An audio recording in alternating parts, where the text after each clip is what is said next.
Assalamualaikum warahmatullahi wabarakatuh. Selamat siang, salam sejahtera untuk kita semua. Shalom, Om Swastiastu, Namo Buddhaya, salam kebajikan.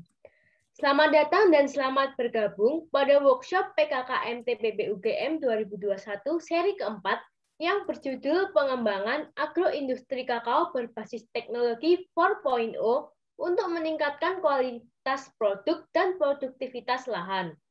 Acara ini merupakan serial workshop yang diadakan 2 kali dalam seminggu sebagai bagian dari workshop kompetisi kampus Merdeka PKKM. Program ini dirancang oleh Kemendikti untuk mengasah talenta digitalisasi di bidang industrial kakao, mulai dari budidaya hingga produk coklat siap dipasarkan. Oleh karena itu, jangan sampai ketinggalan untuk mengikuti setiap sesi dari workshop ini. Sebelum memulai rangkaian kegiatan workshop pada siang hari ini, izinkan saya untuk menyampaikan beberapa tata tertib yang harus dipatuhi sepanjang kegiatan ini berlangsung. Yang pertama, peserta diwajibkan hadir 10 menit sebelum acara dimulai, yakni pukul 12:50 waktu Indonesia bagian Barat. Yang kedua, peserta wajib menggunakan format penamaan instansi _ nama lengkap. Untuk mengubah format penamaan tersebut, Anda dapat menekan tombol di pojok kanan atas atau pada partisipan list, kemudian tekan More, lalu tekan Rename dan isikan sesuai format yang diinginkan. Ketiga, peserta diharapkan menggunakan virtual background yang telah disediakan oleh panitia selama sesi workshop berlangsung. Virtual background dapat diakses menggunakan link yang akan disampaikan oleh panitia melalui kolom chat room Zoom atau pada link yang sudah dibagikan pada grup WhatsApp. Keempat, peserta diharapkan mengaktifkan video selama seksi workshop berlangsung. Kelima, peserta wajib menonaktifkan suara selama sesi workshop berlangsung, kecuali memperoleh izin dari moderator atau panitia PKKM. Keenam, peserta yang mengalami kendala selama kegiatan berlangsung dapat menghubungi panitia melalui private chat. Ketujuh, peserta diharapkan berpakaian dan berperilaku sopan selama sesi workshop. Kedelapan, peserta dapat menyampaikan pertanyaan melalui kolom chat atau secara langsung melalui mikrofon setelah dipersilahkan oleh moderator.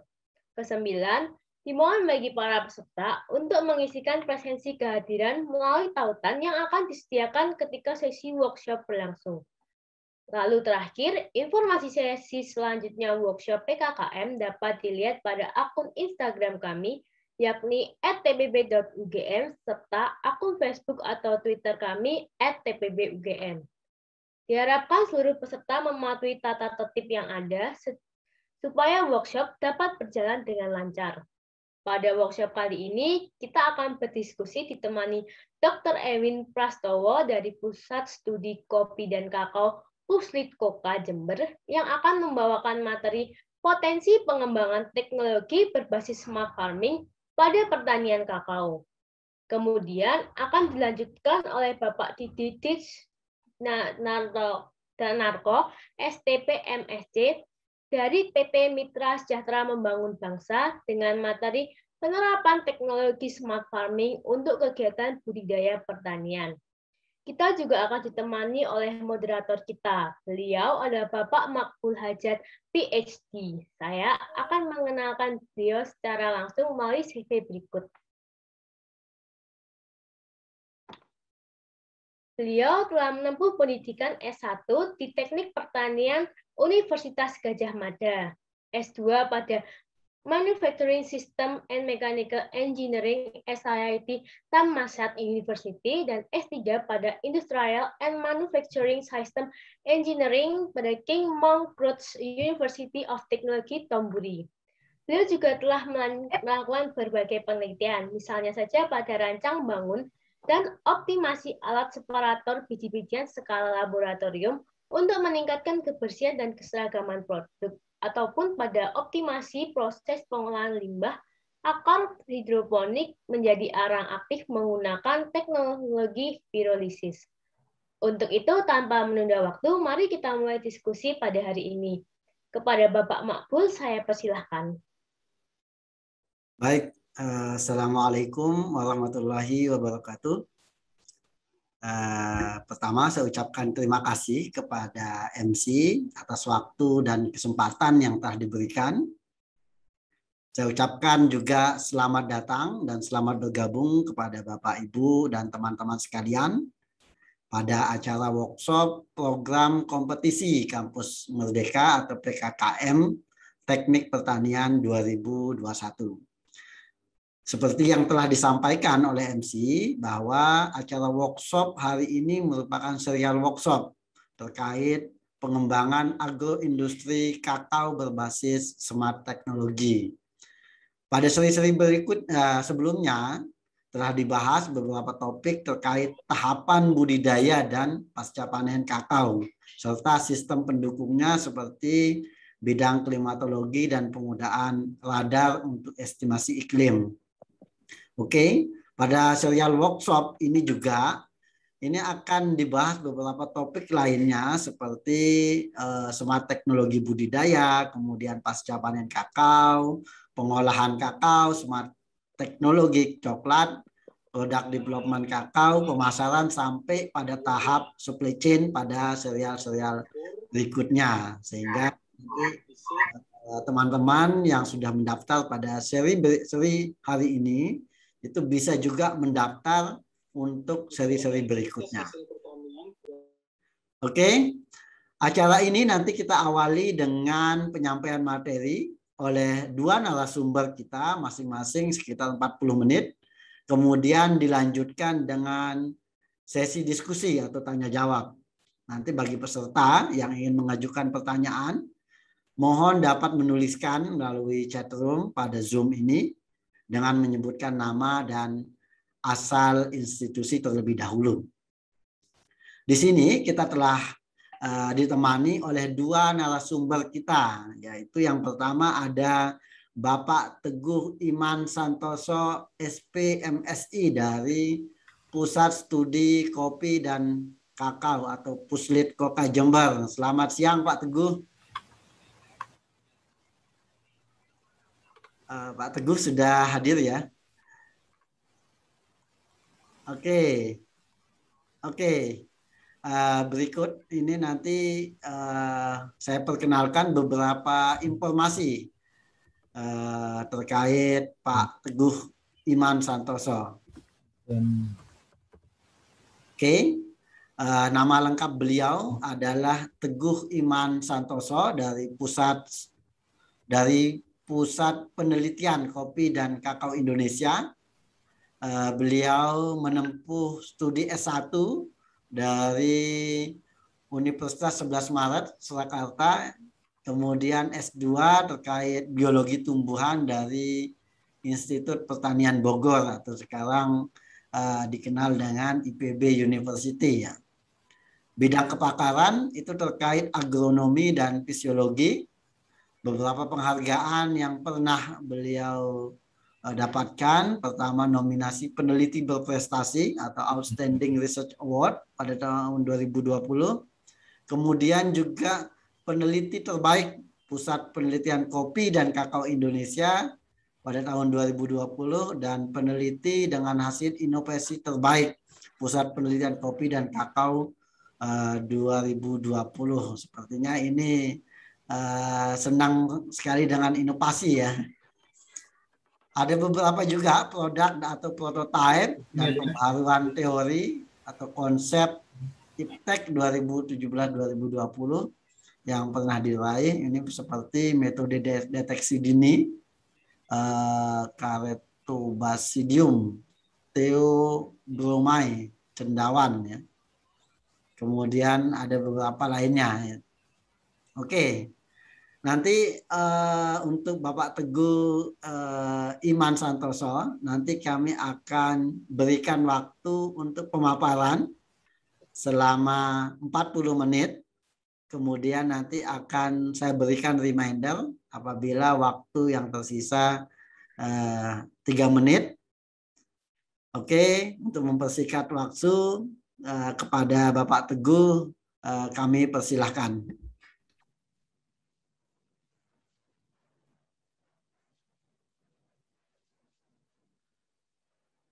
Pak Teguh masih mute ya?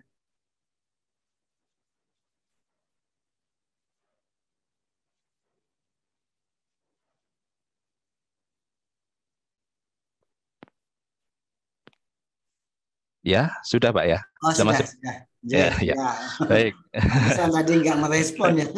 Iya, baik. Terima kasih Bapak. Pak Makul yang kami hormati sebagai moderator, Bapak dan Ibu dosen, barangkali mungkin ada yang hadir dari Fakultas Teknologi Pertanian Universitas Gadjah Mada, semua sivitas akademika UGM, Bapak dan Ibu, saya rasa peserta workshop yang mungkin pada siang hari ini bersedia untuk mengikuti dari workshop terkait dengan pengembangan agroindustri kakao berbasis teknologi 4.0 untuk meningkatkan kualitas produk dan produktivitas lahan. Jadi mohon izin Pak Makul, ini barangkali mungkin kami share screen dulu Pak sebelum kami lanjutkan. Oke, monggo Bapak.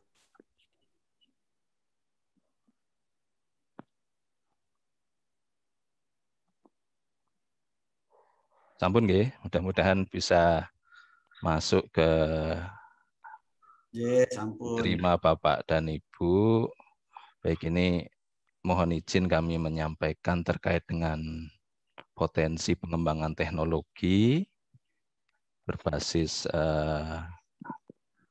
smart farming pada pertanian kakao. Nanti mungkin yang terkait dengan penerapan meskipun nanti mungkin akan kami singgung sedikit yang sudah kita berhasil terapkan untuk komoditas ini, nanti akan disampaikan oleh Pak Didi Wijanarko dari PT Mitra Sejahtera Membangun Bangsa, nanti mungkin di sesi yang berikutnya.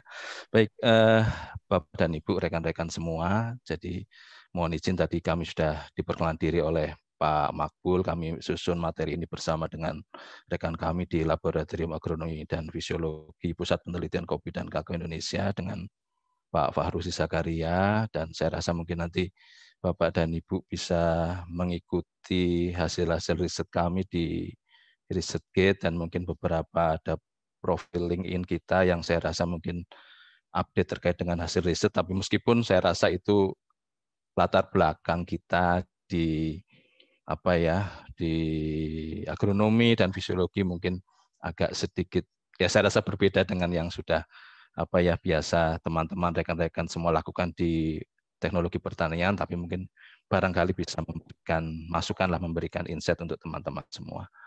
Baik, ini terus kemudian saya rasa saya ingin memperkenalkan dulu, saya rasa, dan barangkali mungkin ada beberapa rekan-rekan kita yang belum tahu terkait dengan komoditas apa yang nanti akan kita pelajari pada siang hari ini. Saya rasa kakao, kalau teman-teman sudah, saya rasa rekan-rekan semua sudah biasa memakan atau meminum minuman coklat, ya inilah sebetulnya tanamannya. Ya, tanamannya merupakan tanaman tahunan, ya, tanamannya hidup menaun begitu ya di bawah tanaman hutan, karena memang dia secara agronomi dan fisiologi memang tipe fotosintesisnya memang tergolong pada tanaman C3, sehingga untuk fotosintesis yang lebih optimum memang dia perlu kita berikan penaung. Nah, nanti mungkin bagaimana implementasi ke depannya, saya rasa mungkin saat ini kita masih menggunakan dengan natural setting, ya, dengan tanaman-tanaman penaung natural begitu, dengan lamtoro, dengan tanaman dadap, dengan tanaman-tanaman yang lebih tinggi, tapi mungkin ke depan apakah ini kemudian berpeluang untuk kita kembangkan untuk dengan mengembangkan artificial setting, nanti mungkin kita challenge-nya seperti apa, nanti mungkin akan kita bahas pada topik-topik pada PowerPoint selanjutnya. Dan saya rasa ini tersebar hampir semua wilayah di seluruh Indonesia, tetapi jarang sekali ini kita dapatkan dalam luasan yang itu sifatnya monokultur.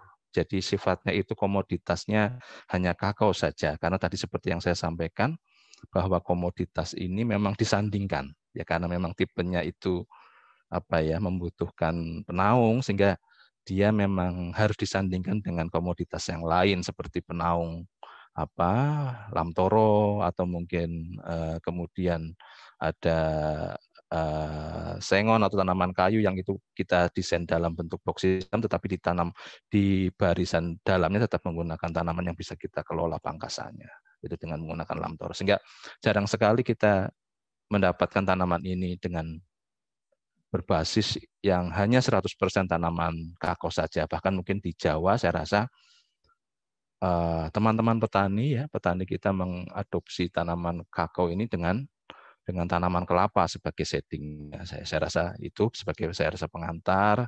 Kemudian teknologi dasarnya saya rasa nanti beberapa inputnya yang mungkin harus kita ketahui sebelum kita mungkin melaksanakan apa yang di create oleh teman-teman pada siang hari ini, yaitu smart farming. Saya rasa kita harus mengetahui penggunaan bahan tanam apa yang mungkin ideal, kemudian pengelolaan populasi per hektar yang kemudian ideal, bagaimana manajemen penaungnya. Saya rasa karena kita berhadapan dengan penaung, bagaimana juga pengelolaan pangkasannya, karena sebagai tanaman budidaya dan sebagai tanaman tahunan, kalau dia sebagai tanaman tahunan mungkin ini bisa lebih tinggi bisa lebih tinggi dari 4 meter, bahkan mungkin 5 meter, tetapi mungkin sebagai tanaman yang dibudidayakan, kita perlu teknologi pendekatan pangkasan yang saya rasa itu bisa mengurangi dari ketinggian tanaman sehingga lebih mudah untuk kita kelola. Percabangannya lebih mudah kita kelola untuk panennya. Saya rasa itu untuk secara umum deskripsi tanaman kakao. Baik, rekan-rekan semua, saya rasa nanti sebelum kita bicara pertanian 4.0, saya rasa saya ingin sampaikan kepada teman-teman semua terkait dengan perkembangan pertanian kita dari pertanian 1.0, 2.0, 3.0, dan 4.0. Saya rasa mungkin untuk pertanian 1.0 yang itu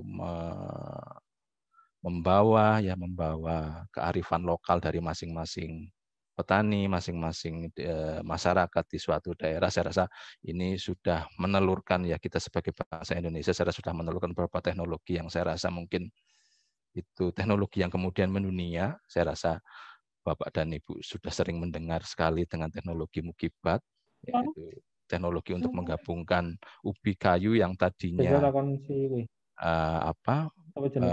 beracun, kemudian tidak beracun, yang beracun ini tetapi memiliki dapur yang cukup tinggi untuk sebagai dapur fotosintesis, tetapi kemudian ubinya ini beracun. Nah, kita coba sandingkan dengan ubi kayu yang lain untuk meningkatkan produktivitas. Dan saya rasa ini sudah mendunia teknologinya dan sudah diadopsi di beberapa negara. Demikian juga teknologi surjan. Saya rasa ini kalau teman-teman yang dari Jogja sudah sudah familiar lah dengan istilah surjan atau kain lurik yang kemudian kita adopsi untuk daerah-daerah yang tanaman yang ditumbuhkan pada daerah kondisi yang tergenang, kemudian supaya kita bisa memanfaatkan genangan ini untuk bisa kita tanami, kita buat ada daerah guludan dan daerah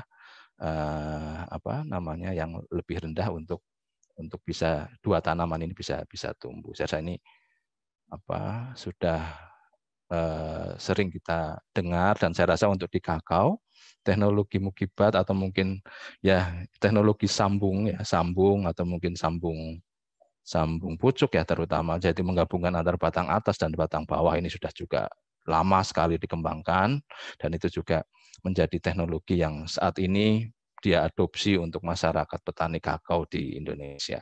Kemudian kita menginjak pada pertanian 2.0, saya rasa mungkin sampai dengan saat ini kondisi kita masih pada posisi ini, karena saya rasa mungkin kita juga pada pertanian 2.0 ini juga sudah melibatkan mesin-mesin pertanian meskipun itu dikelola secara masih mungkin secara manual saya rasa begitu.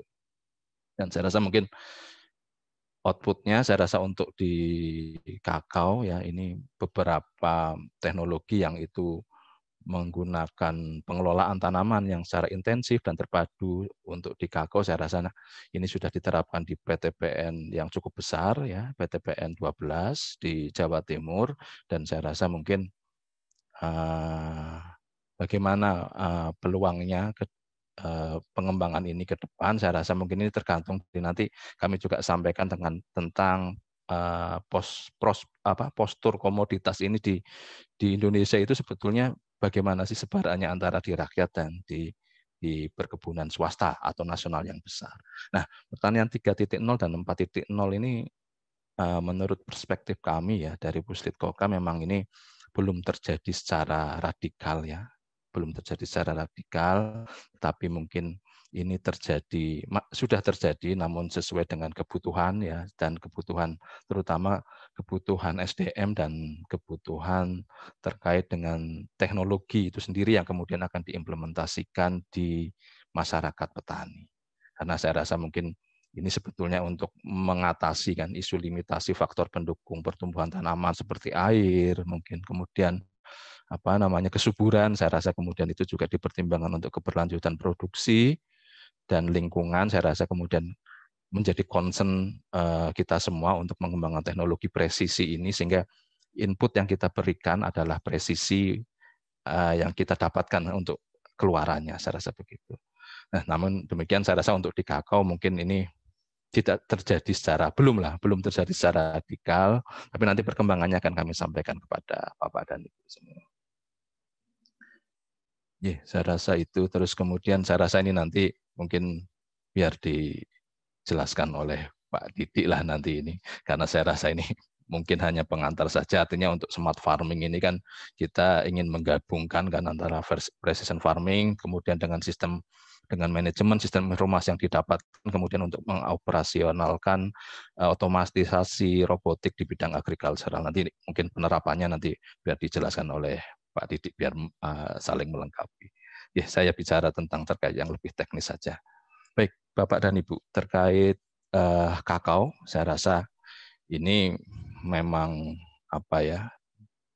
memang sudah lama ada, dan pada waktu itu ditemukan pertama di tepi sungai Amazon oleh suku Indian Maya dan Aztec. Waktu itu kemudian mereka sangat antusias ya, karena minuman ini sempat dijuluki juga minuman para dewa begitu ya, yang kemudian ini sempat juga ini menjadi pertukaran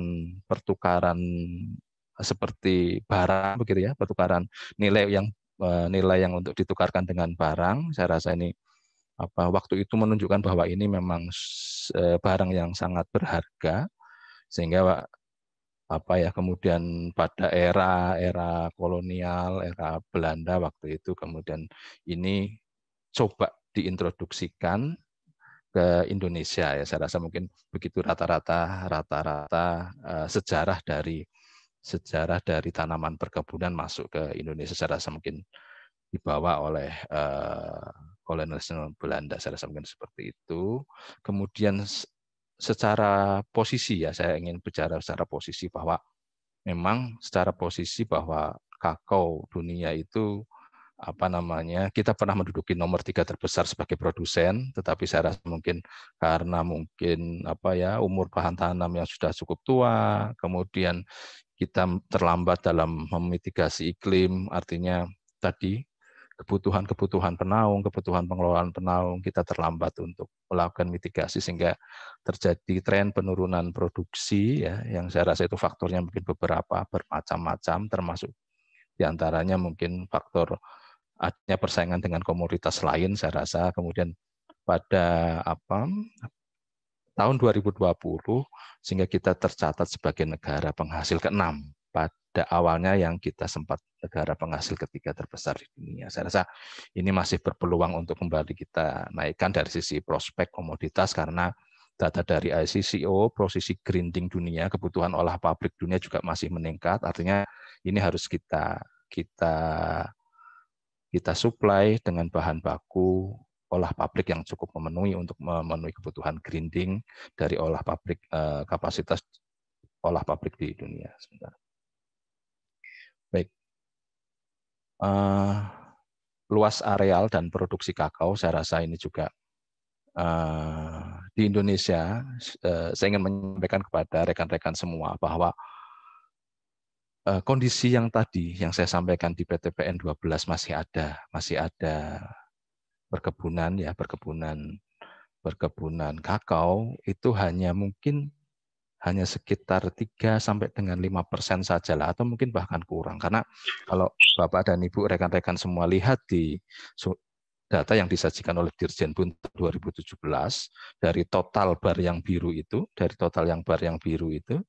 ini bar yang biru ini kemudian apa yang populasi rata-rata didominasi oleh perkebunan rakyat, sehingga yang hanya pemerintah dan swasta itu hanya sekecil. Posisi PTPN itu hanya di sini, dan saya rasa mungkin saya ingin sampaikan challenge-nya di sini, karena kalau itu sudah kita menyampaikan bahwa ini secara dominansi itu ada di rakyat, artinya rekan-rekan semua, Bapak dan Ibu juga bisa memahami bahwa kalau kita bicara tentang precision farming, saya rasa ini semuanya harus presisi, dan untuk di rakyat saya rasa mungkin challenge-nya lebih besar lah daripada mungkin kita terapkan di perkebunan besar maupun swasta, karena saya rasa nanti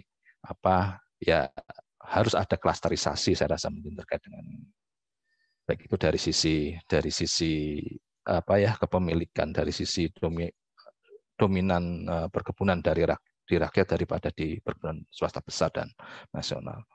Oke, saya rasa untuk umur tanaman saya rasa mungkin umur tanaman saya rasa bervariasi ya, tetapi kurang lebih 60% itu ada di umur optimalnya. Saya rasa ini masih menjadi keuntungan juga untuk kita, meskipun challenge-nya tadi rekan-rekan semua bahwa 60% ini posisinya kurang lebih ada di rakyat, begitu ya, ada di rakyat, dan saya rasa mungkin kondisi di rakyat juga sangat heterogen, sehingga itu yang kemudian perlu kita, kalau misalnya memang challenge-nya ini peluangnya akan kita tangkap, ini nampaknya perlu klasterisasi dari wilayah pengembangan kakao itu sendiri. Ini kita adopsi dari mapping cocoa productivity yang kita riset kerjasama dengan Reading University dan Mondelez Internasional.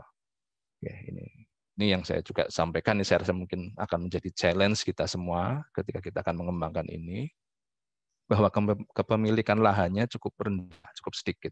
Artinya setiap petani itu hanya kurang lebih itu sekitar 0,2 sampai dengan 3, dan di rata-ratanya itu hanya sekitar di angka 0,5 sampai dengan 1 hektar per petani. Kemudian ini juga saya rasa menjadi concern lah kita semua, karena semakin menjadi penting bahwa klasterisasi, kalau kita mau membuat satu industri 4.0, industri pertanian 4.0, saya rasa ini menjadi penting untuk kita pikirkan, karena saya rasa dari hasil mappingnya untuk wilayah Indonesia ya rata-rata kepemilikan lahannya hanya 0,2 sampai dengan 3 hektar, dengan rata-ratanya ada di 0,5 hektar per petani. Baik, kemudian untuk di planting density untuk di planting density-nya saya rasa ini masih juga bervariasi, tetapi memang kalau kita bicara planting density normal, ini ada pada kisaran 1.000 tanaman per hektar dengan jarak tanam densitas, dengan jarak tanam planting spacing-nya sekitar 3x3 meter, kemudian kita dapatkan per hektarnya sekitar 1.000. Itu dengan jarak tanam 3x3. Nah, kalau kita nanti ke depan akan mengembangkan smart farming, artinya kita memprediksi akan ada traktor mungkin kecil yang akan lewat ke sana, atau mungkin paling tidak kita sudah bicara ada angkutan atau mungkin alat panen yang akan jalan ke kebun. Saya rasa nanti perlu kita pertimbangkan terkait dengan densitas ini. Densitas ini perlu kita pertimbangkan, ataukah itu dengan mengatur ulang pola tanamnya dari yang tadinya mungkin 3x3 menjadi mungkin double row, sehingga kita punya space yang cukup untuk laju dari traktor atau mungkin mini traktor ini untuk masuk ke dalam kebun. Ya, mungkin ini saya rasa, kemudian saya rasa itu challenge-nya Pak Makbul, Bapak dan Ibu semua. Terus kemudian untuk kita akan mulai dari mana? Saya rasa sebelum kita bicara akan mulai dari mana terkait dengan pertanian cerdas pada kakao ini, kami ingin sampaikan kepada Bapak dan Ibu, saya rasa kita perlu ketahui dulu. Tadi Bapak dan Ibu sudah rekan-rekan semua sudah tahu gambaran umumnya bahwa posisinya di Indonesia itu distribusinya sebagian besar ada di rakyat, ya mungkin 95% ada di rakyat. Kemudian bagaimana kita akan mencoba mengintroduksikan teknologi, kita harus tahu dulu apa namanya tahapan budidaya terutama dari planting material, nursery, planting activities-nya seperti apa. Tadi kami sampaikan harus ada seeding, harus ada penaung, harus ada pruning, harus ada pangkasan. Saya rasa untuk manuring and watering, saya rasa pesticide, harvesting ini mungkin di tanaman perkebunan saya rasa mungkin hampir sama, tetapi mungkin untuk di kakao, saya rasa seeding dan pruning ini menjadi sesuatu yang mungkin menjadi karakteristik dari komoditas ini untuk bisa kemudian itu digiring masuk kepada smart farming yang saya rasa Bapak dan Ibu, rekan-rekan semua harus mempertimbangkan GAP ini terutama pada aspek seeding dan pruningnya, pada aspek penaungannya dan pada aspek pangkasannya. Baik, ini coba kami petani, coba kami sampaikan kepada Bapak dan Ibu terkait tadi stagesnya tahapannya saya rasa sudah kita sampaikan tadi, ada planting material, nursery, planting activity, setting, pruning sampai ke bawah sudah kami sampaikan. Ini kami ingin menyampaikan terkait dengan opportunity-nya. Saya rasa untuk di planting material, saya rasa ini menjadi menarik kalau kita bahan tanam ya. Saya rasa bahan tanam ini menjadi menarik kalau kita kembangkan sistem ketelusuran atau traceability melalui pengembangan teknologi barcoding. Ya, saya rasa ini menjadi menarik karena itu akan mengurangi risiko kita untuk pengambilan bahan tanam yang keliru. Kalau mungkin lebih basic lagi kita ada istilah DNA analisis dan lain-lain, tapi mungkin untuk dari sisi operasional, mungkin barcoding pada tanaman ini menjadi satu tools yang saya rasa cukup membantu untuk pengelolaan bahan tanam. Selain itu juga kita perlu mengembangkan tentang tidak semua saya rasa klon kakao ini bisa kita masukkan pada pertanian cerdas karena kita harus mencari tanaman yang itu mudah kita kelola, musim pembungaannya hampir sama, dan musim pembuahannya saya rasa juga sama, sehingga itu akan memudahkan Bapak dan Ibu, rekan-rekan semua untuk mengelola itu dari menggunakan mesin. Saya rasa itu menjadi menarik, dan saya rasa ini kalau datanya kita sudah ada, saya rasa Pusiltroka semua sudah memiliki istilahnya dia tren panennya akan ada di mana. Saya rasa kita sudah punya tanaman lebar kanopinya, sudut cabangnya seperti apa. Saya rasa mungkin juga perlu kita pertimbangkan. Kemudian di sisi nursery, dari sisi pembibitan, saya rasa juga identitas tanaman ini juga penting. Saya rasa menyambung tadi ketika kita sudah mengambil bahan tanam, mengambil tunas katakanlah begitu, kemudian kita bawa ke pembibitan untuk kita sambungkan, untuk kita top grafting misalnya begitu. Plan identitinya ini harus tidak boleh tertukar atau tidak boleh salah, sehingga mungkin disinilah mungkin barcoding development saya rasa menjadi isu yang menarik untuk kita kaji di sini. Selain saya rasa mungkin pengembangan alat perbanyakan ya untuk menyambung yang sehingga itu lebih mudah, itu saya rasa juga masih cukup diperlukan. Selain mungkin yang sudah umum, saya rasa watering, manuring, saya rasa untuk pemupukannya, untuk pemberian airnya, mungkin baik juga menarik juga kita kelola dengan menggunakan teknologi pintar. Saya rasa mungkin begitu.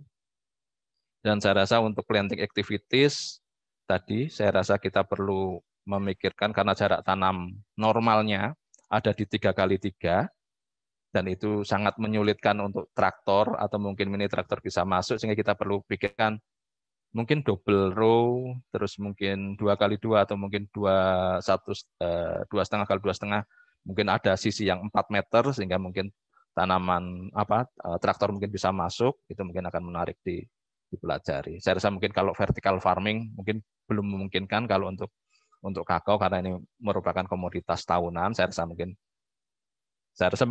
saat ini mungkin belum tergambar juga teknologinya akan seperti apa, tapi saya rasa mungkin belum memungkinkan untuk saat ini. Kemudian untuk shading, saya rasa tadi sudah saya sampaikan, selama ini kita menggunakan natural shading, sehingga mungkin artificial shading ini menjadi satu bentuk yang mungkin menarik untuk kita kembangkan terkait dengan mempertimbangkan cahaya, kelembaban, dan temperatur. Saya rasa mungkin begitu. Kemudian untuk pangkasan, selama ini kita sudah pernah ada ya, yang saya rasa mungkin nanti kami tunjukkan ke Bapak dan Ibu posisi di dunia itu sudah ada. Hanya mungkin tidak mempertimbangkan aspek selektivitas, karena kalau pangkasan itu menurut saya harus ada aspek selektivitas cabangnya yang perlu dipertimbangkan. Nah, sementara alat pangkas yang ada itu hanya bisa membentuk frame luar saja, jadi tidak ada aspek selektivitas yang mungkin dipertimbangkan. Artinya dia cabang yang membalik ke tanaman itu nampaknya belum dipertimbangkan. Dia hanya mempertimbangkan ketinggian 4 meter, mungkin lebar 2 meter, itu bisa dia kelola. Tapi mungkin ke depan nampaknya perlu juga bahwa alat pangkas ini yang mempertimbangkan terkait dengan pemilihan cabangnya yang perlu dipertimbangkan juga. Saya rasa mungkin untuk manuring dan watering, saya rasa mungkin ada beberapa yang mungkin nanti contohnya sudah kami terapkan di IKRI ya, terkait dengan vertigasi sistem dengan mempertimbangkan transpirasi dari tanaman, juga kita korelasikan dengan kandungan lengas dari tanahnya. Kalau nutrient detection ini saya rasa mungkin alatnya ada, tetapi selama ini masih kita bawa ke ke laboratorium lah, artinya untuk kita ambil sampelnya begitu. Saya rasa untuk pest disease control mungkin ya opportunity-nya ada di drone sprayer, mungkin tractor sprayer, pest disease mapping ya, mungkin karena saya rasa mungkin kalau dengan teknologi drone ini lebih bisa terpetakan dengan lebih baik. Harvesting saya rasa mungkin begitu, dan juga mikroklimat saya rasa mungkin kita ada beberapa yang mungkin sudah dikembangkan di IKRI ya. Saya rasa mungkin terkait dengan automatic weather station kita mungkin sudah mulai bergeser dari yang tadinya manual ke yang lebih yang otomatis. Di samping itu mungkin karena tadi Bapak dan Ibu rekan-rekan semua, karena ini adalah komoditas di rakyat begitu ya, sehingga mungkin informasi terkait dengan field monitoring yang dikembangkan melalui basisnya adalah Android ya, atau mungkin basisnya itu adalah mungkin drone view atau mungkin saya rasa mungkin ini menarik juga untuk kita mungkin menjadi bisa kita kerjakan juga, karena mungkin kalau dari kalau dari atas sampai mungkin yang kedua ke bawah, di bawah itu saya rasa mungkin ini basisnya harus sudah ada di lapangan ya. Tapi kalau field monitoring itu mungkin teman-teman petani masih bisa mengaplikasikan sendiri, tinggal nanti mungkin kita ada library di sana, kalau misalnya kondisinya pest disease seperti ini, simptomnya seperti ini, apa sih yang harus dilakukan, mungkin seperti itulah mungkin bayangan kami yang mungkin opportunity-nya masih bisa dilakukan. Baik, ini yang sudah kita lakukan di Puslit Koka ya, jadi terkait dengan barcoding. Jadi secara sederhananya begini, kita mengambil entres ini, cabang-cabang ini dari tanaman yang sudah kita tandai sebelumnya, yang kita tandai menggunakan barcoding ini, ya. Terus kemudian kita scan ya menggunakan Zipper Lab. Terus kemudian kita yang ini sebetulnya bisa kita kelola, dia itu mau kita susun seperti apa begitu. Artinya kalau ini misalnya harus menunjukkan informasi nama klon misalnya ya, nama klon di sini, ini klonnya harus jelas, sebelumnya kita sudah pastikan, riset sebelumnya sudah kita pastikan melalui tes DNA dan lain-lain, klonnya jelas, terus kodenya ini KWN ini di KWN Kaliwining, lokasinya di Kaliwining, bloknya ada di D29A, ini adalah lokasinya, kemudian ini adalah baris tanamannya, baris tanaman dari depannya. Kemudian ini adalah unique number-nya untuk tanaman induknya. Ini yang sudah kita tagging untuk barcoding yang sudah kita mulai untuk mendukung ketelusuran bibit di Puslit Koka. Dan ini beberapa contoh, saya rasa ini juga sudah pernah kita lakukan di Puslit Koka, meskipun biayanya cukup mahal. Saya rasa mungkin tidak mungkin kalau skala petani mungkin tidak bisa inilah. Ini kita angkat ya. Jadi ini range bench raise bench ya. Jadi ini di posisinya ada di atas, posisi bench-nya ada di atas, biasanya kita ada di bawah begitu ya. Kenapa di atas? Ini sebetulnya untuk mengurangi serangan Phytophthora, karena Phytophthora itu adalah soil-borne disease, sehingga kita naikkan ke atas. Tapi kalau untuk protokol konvensionalnya dia ada di bawah. Terus kita gunakan potre seperti ini. Potre seperti ini bisa kita gunakan mungkin lebih dari 10 kali saya rasa. Ini bisa kita gunakan. Satu siklus ini ketika kita bongkar, kita tanam, transplanting begitu ya. Ini bisa kita gunakan lagi. Ukurannya sama, volumenya sama, sehingga kita ketika menentukan pemberian nutrisi, saya rasa mungkin akan direspon sama oleh tanaman, karena mungkin kalau polybag itu pengaturannya barangkali mungkin apalagi jumlahnya banyak, masih ada sisa-sisa rongga-rongga yang mungkin belum terisi, dan saya rasa mungkin volumenya akan berbeda.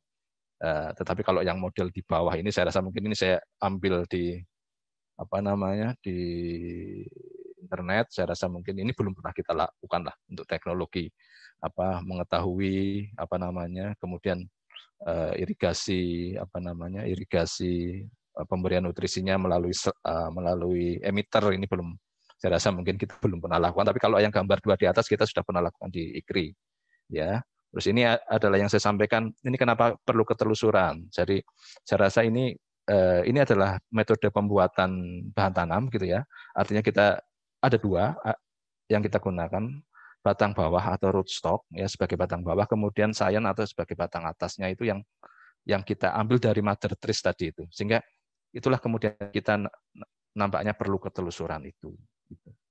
Ya, ini kita kembangkan untuk ini contoh ya, untuk contoh ini. Misalnya PE50, klon PE50 dari 1568 yang disambung itu sebetulnya 1601, sehingga survival rate-nya ada 97,9%. Kemudian ini data koleksi ada di 2020, donor trees-nya tadi, donor trees itu ada di Kaliwining, blok D29A, nomor row-nya sekian. Ini sudah kita kembangkan. Ini ada untuk PE50, IKRI 3, IKRI 9, KW264. Dan ini juga potensi, saya rasa alat seperti ini, meskipun ini menurut kami dari sisi agronomi ini kurang panjang sedikit ya, kurang masuk ke bawah sana, hingga pertautannya masih kurang kuat untuk bisa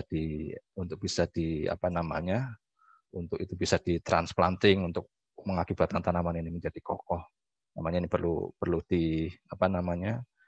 kesempatan, peluang untuk diperbaiki. Tapi alat ini saya rasa di toko-toko online sudah banyak, saya rasa mungkin ini untuk membantu sistem ini, karena ini kan menggabungkan 2 mata tunas ya. Jadi dua tanaman, jadi tanaman atas dan tanaman bawah begitu, rootstock dan budfoot-nya tadi gitu. Ini terus kemudian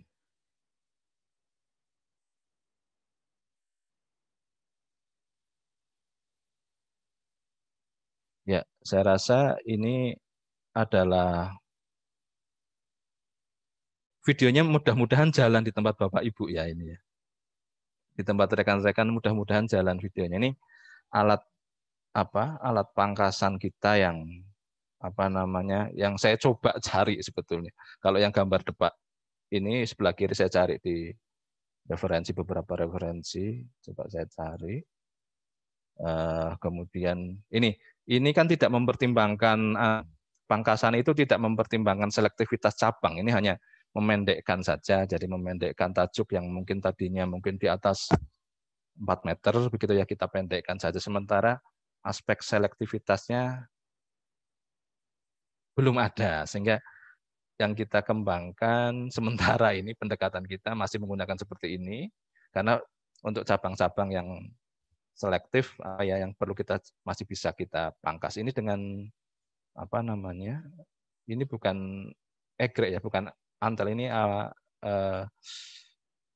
gergaji mesin yang panjang, gergaji galah itu yang panjang dengan menggunakan mesin. Ini ada mesinnya ini. Terus kemudian ini alat pembuat lubang tanam, meskipun semuanya ini rekan-rekan semua, saya rasa Bapak dan Ibu, Pak Moderator, Pak Makbul, ini belum terkonekkan kan dengan internet kan. Saya rasa mungkin kalau kita bicara terkait 4.0, apakah itu harus menggunakan jaringan atau yang lain, tapi saya rasa mungkin ini bisa menjadi insight lah untuk teman-teman semua yang sudah kita lakukan.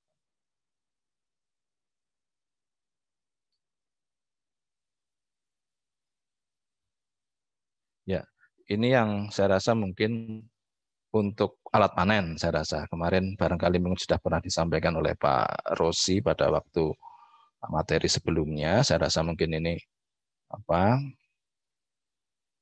menjadi menarik juga untuk Bapak dan Ibu ketahui. Nah, ini juga alat untuk irigasi sederhana. Ini di PTPN 12 ya, dengan menggunakan yang sebelah kanan itu menggunakan sprinkle dan yang sebelah kiri saya rasa menggunakan irigasi ya masih sangat sederhana sekali.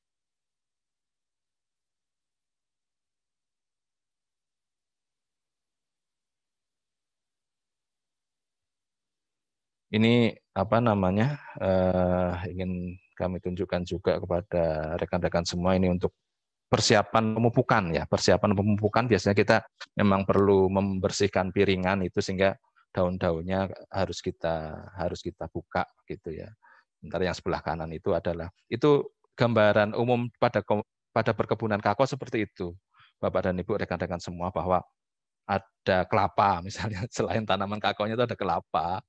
Terus ya kita harus punya row khusus lah kalau misalnya kita akan mengembangkan alat dan mesin yang mungkin bisa mengimplementasikan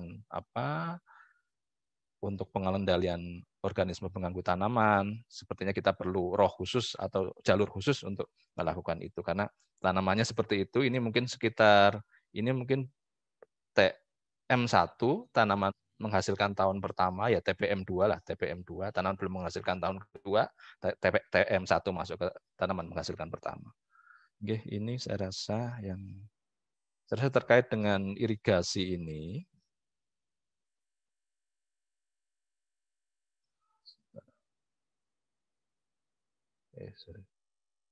Ya, saya rasa terkait dengan irigasi tadi yang mungkin sudah diterapkan di PTPN 12 tadi, mungkin di Puslit Koka ini saat ini sedang mengembangkan teknologi 4.0 yang saya rasa mungkin saya sih berharap ini mungkin bisa menjadi kebangkitan lah untuk industri kakao yang lebih besar. Saya rasa karena mungkin tadinya itu ada di perkebunan rakyat, mungkin kita masih evaluasi ini ya. Jadi intinya ini tadinya kan kita pengelolaan mikroklimatnya kan memang dari kita untuk mengetahui kontrol mikroklimat secara manual melalui stasiun klimatologi. Kemudian kita saat ini sudah memiliki automatic weather station ya seperti ini. Kemudian kita bisa dapatkan itu di situ data curah hujan, data angin, kemudian kelembapan, terus terkait juga transpirasi, evaporasi, terus kemudian suhu dan lain-lainnya sudah bisa tercover di sini. Nah, terus kemudian dari informasi ini nanti akan dibaca oleh alat ini. Alat ini akan membaca curah hujan terutama dan evaporasi untuk kemudian melakukan deliver air atau mungkin pupuk ya, Jadi kita ada beberapa treatment di sana.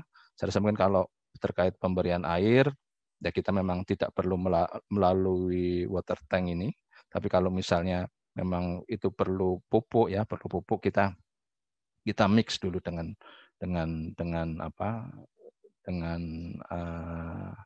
alat ini. Saya rasa nanti mungkin bisa terdeliver ke lapangan dalam situasi yang sudah termitigasi berapa sih evaporasinya. Kalau misalnya hari itu hujan, ya saya rasa mungkin tidak perlu kita berikan air. Kemudian kalau misalnya hari itu hujan, artinya hari itu tidak hujan, kita juga bisa berikan deliver airnya. Ya, saya rasa ini rekan-rekan semua, jadi jalur ini saya rasa menjadi penting untuk kita kembangkan kalau kita ingin mengembangkan smart farming di komoditas kakao lah, karena saya rasa mungkin seperti yang teman-teman lihat, Bapak dan Ibu lihat itu kan masih menggunakan shading ya, shadingnya masih menggunakan tanaman penaunya masih menggunakan natural seperti itu, masih menggunakan lamtoro. Apakah itu mungkin kemudian itu diganti menjadi artificial shading atau mungkin seperti apa? Mungkin ini masih berpotensi juga sih, masih riset-risetnya masih terbuka lebar saya rasa mungkin terkait dengan ini. Oke, ini terkait dengan tadi karena ini merupakan komoditas rakyat ya biasa kita secara manual ya secara manual sih kita koleksi datanya farm assessment, kita berkunjung ke lapangan, atau mungkin teman-teman petugas lapangan kita berkunjung ke lapangan, kemudian kita melihat performa kebun petani itu seperti apa, kemudian memberikan saran, dan itu mungkin kita lakukan secara berkala. Dan saya rasa kalau kita menggunakan kertas itu pusing. Jadi mungkin yang kondisi kemarin seperti apa, kondisi sekarang seperti apa, dalam melakukan evaluasi itu menjadi sulit ya saya rasa mungkin. Nah, ini kita kembangkan di Puslit Koka itu dengan Kakaolog ya, ini teknologi untuk sebetulnya untuk menyimpan, ya, artinya tadi mengevaluasi hasil evaluasi kita langsung secara live, secara apa, kita masukkan ke dalam aplikasi, tersimpan begitu ya, kemudian ketika kita datang lagi kita bisa trace itu apa ya kemarin kejadiannya seperti apa, sehingga saya rasa mungkin ini menarik juga artinya untuk bisa dikembangkan di ke depan untuk melakukan bagaimana sih memonitor produksi kebun di kakao di tingkat petani. Ya, saya rasa mungkin itu yang bisa saya sampaikan, dan saya rasa kalau kaitannya terkait dengan tantangan pertanian cerdas pada kakao tadi kami sudah sampaikan di awal. Saya rasa mungkin karena ini merupakan komoditas rakyat begitu ya, komoditas yang ini sebetulnya mungkin 95% lah ada di rakyat, sehingga ya sebetulnya sedang berjalan. Apakah sudah berjalan? Ya sedang berjalan, tetapi dalam skala yang terbatas, ya belum diterapkan secara luas. Mungkin berjalannya menyesuaikan dengan kondisi lahan, pengetahuan SDM, pelaksana, akses jaringan maya, termasuk dengan pendanaan. Saya rasa mungkin begitu. Juga tantangannya juga kepemilikan lahannya tadi saya sampaikan ya antara 0,5 sampai dengan 1 rata-rata nasionalnya seperti itu. Mungkin itu yang bisa kami sampaikan Pak Makbul, Pak Moderator, Bapak dan Ibu semua terkait dengan peluang, dan saya rasa mungkin saya sampaikan juga apa namanya challenge-nya supaya kita bisa lebih apa ya namanya memahami situasi lapangannya seperti apa. Demikian yang bisa kami sampaikan. Kami kembalikan waktunya kepada Pak Makbul sebagai moderator. Terima kasih. Assalamualaikum warahmatullahi wabarakatuh. Waalaikumsalam. Baik, terima kasih banyak atas pemaparannya dari Pak Teguh tadi ya.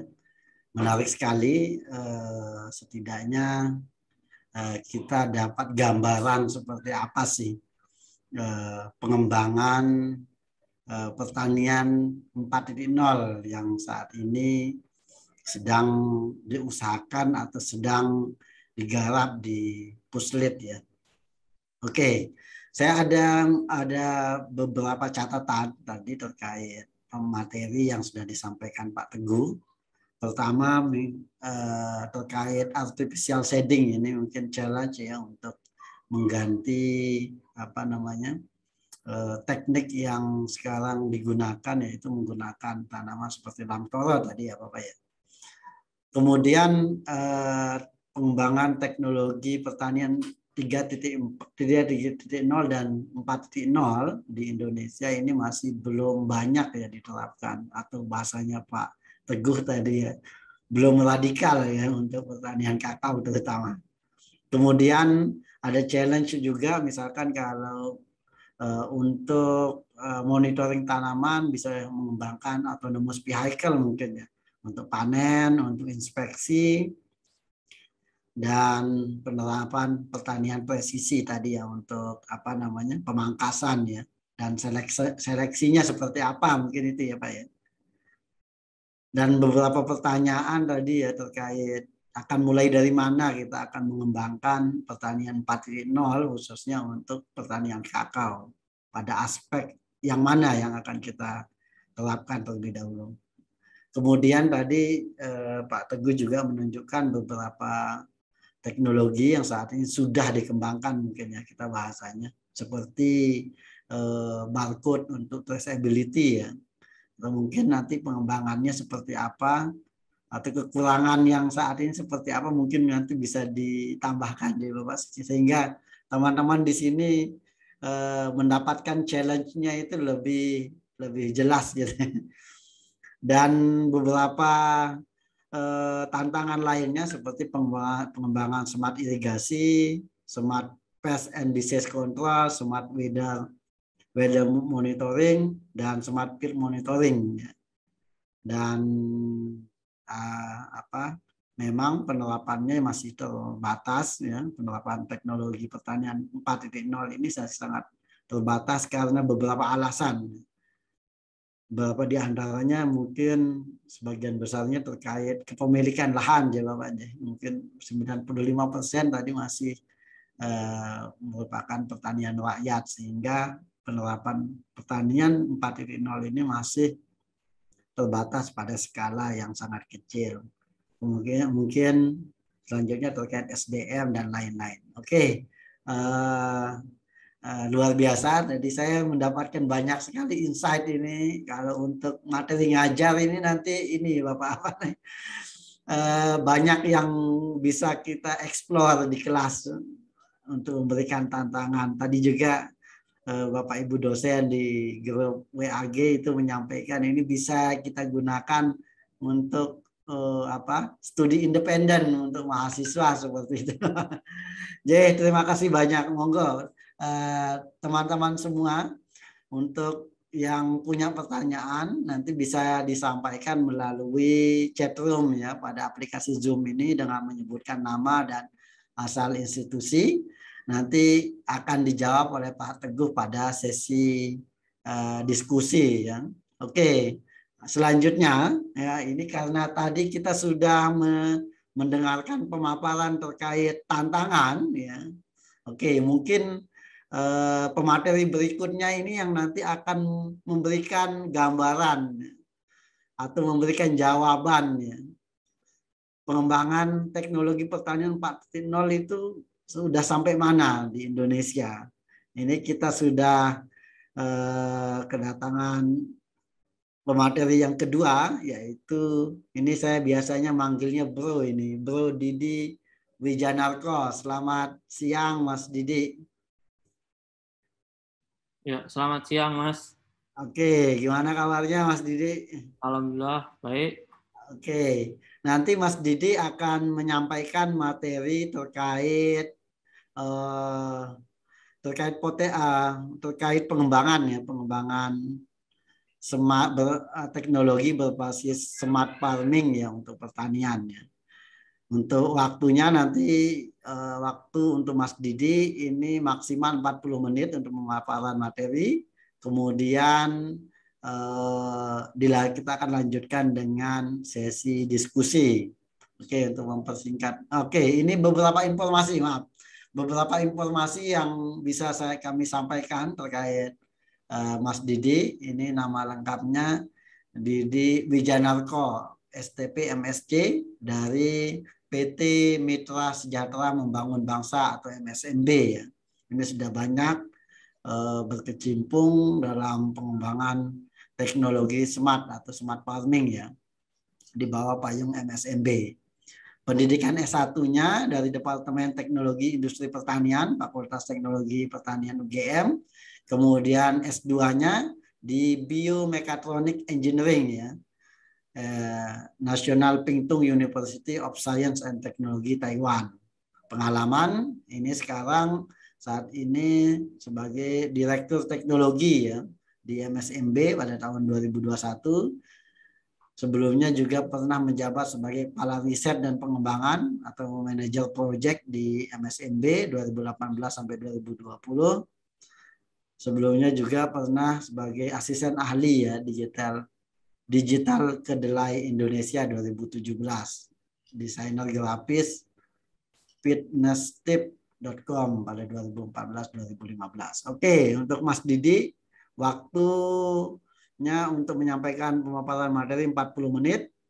Kemudian nanti mohon izin untuk menyampaikan reminder ya. 3 menit sebelum waktu pemaparan habis. Kepada Mas Didi Wijanarko, kami persilahkan. Baik, terima kasih Mas Makbul. Saya izin share screen. Apakah udah kelihatan ya Mas? Sudah Mas.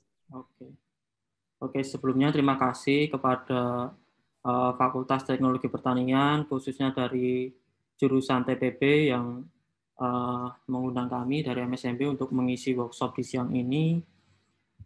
Yang terhormat Pak Teguh selaku pemateri yang pertama, kemudian Mas Makbul selaku moderator. Untuk selanjutnya mungkin saya ingin bercerita tentang terkait teknologi smart farming yang MSMB kembangkan selama ini. Langsung saja. Jadi saat ini kondisi di Indonesia terkait perubahan iklim tuh udah impact-nya tuh udah menyeluruh ke banyak sektor, tak terkecuali juga di sektor pertanian. Nah, salah satu dampak dari perubahan iklim itu yaitu petani itu jadi ada yang gagal panen, kemudian ada juga untuk yang gagal untuk tanam. Bahkan dari data Kementan dari 10 tahun terakhir itu terjadi penurunan produktivitas akibat perubahan iklim ini. Mungkin teman-teman yang di Jogja juga udah merasakan ya, harusnya kan di bulan Agustus September ini masih belum hujan. Tapi ya minggu kemarin sekarang tuh udah cuacanya udah nggak menentu, malah hujan juga. Kemudian tampak di ilustrasi akibat dari masalah perubahan iklim ini adanya banjir, kekeringan di lahan, kemudian juga ada kabut dari efek dari kebakaran hutan. Selanjutnya, selain faktor dari gagal tanam dan panen, faktor lain yang menyebabkan turunnya produktivitas adalah serangan hama dan penyakit. Nah, banyak faktor yang menyebabkan serangan hama dan penyakit itu muncul. Selain karena faktor cuaca, hal itu juga terjadi karena jadwal tanam yang tidak serempak, juga menyebabkan terjadinya serangan hama dan penyakit tersebut. Di ilustrasi ini terlihat beberapa berita yang menyebutkan banyaknya gagal panen yang ada di Indonesia. Nah, mengapa itu terjadi? Nah, saat ini informasi terkait cuaca itu belum sepenuhnya sampai ke level petani. Padahal kita tahu sendiri kalau cuaca itu semakin nggak menentu, dari jarak mungkin di sini 1-2 kilo dari sini tuh udah beda lagi. Mungkin di sini hujan, di daerah 2 kilo dari sini tuh udah nggak hujan. Jadi informasi ini yang sebenarnya dibutuhkan oleh petani, tapi levelnya masih belum sampai gitu. Kemudian tantangan apa yang disebabkan oleh perubahan iklim ini? Jadi tantangan yang pertama itu kita sulit untuk menentukan jadwal tanam. Yang kedua, menentukan komoditas yang terbaik untuk jadwal tanam itu juga akan tambah sulit. Kemudian bagaimana kita mengontrol dan mengolah kesuburan tanah. Yang terakhir, bagaimana nanti si petani akan menjual komoditasnya dan akan mendapatkan harga yang wajar. Nah, di sini MSMB hadir sebagai perusahaan yang berusaha untuk mengintegrasikan antara agroteknologi dan agribisnis. Untuk membantu petani itu dari sisi teknologi aja itu nggak cukup. Jadi kita pengennya ingin mengintegrasikan dua tersebut. Nggak cuma teknologi, tapi juga di sisi agribisnis.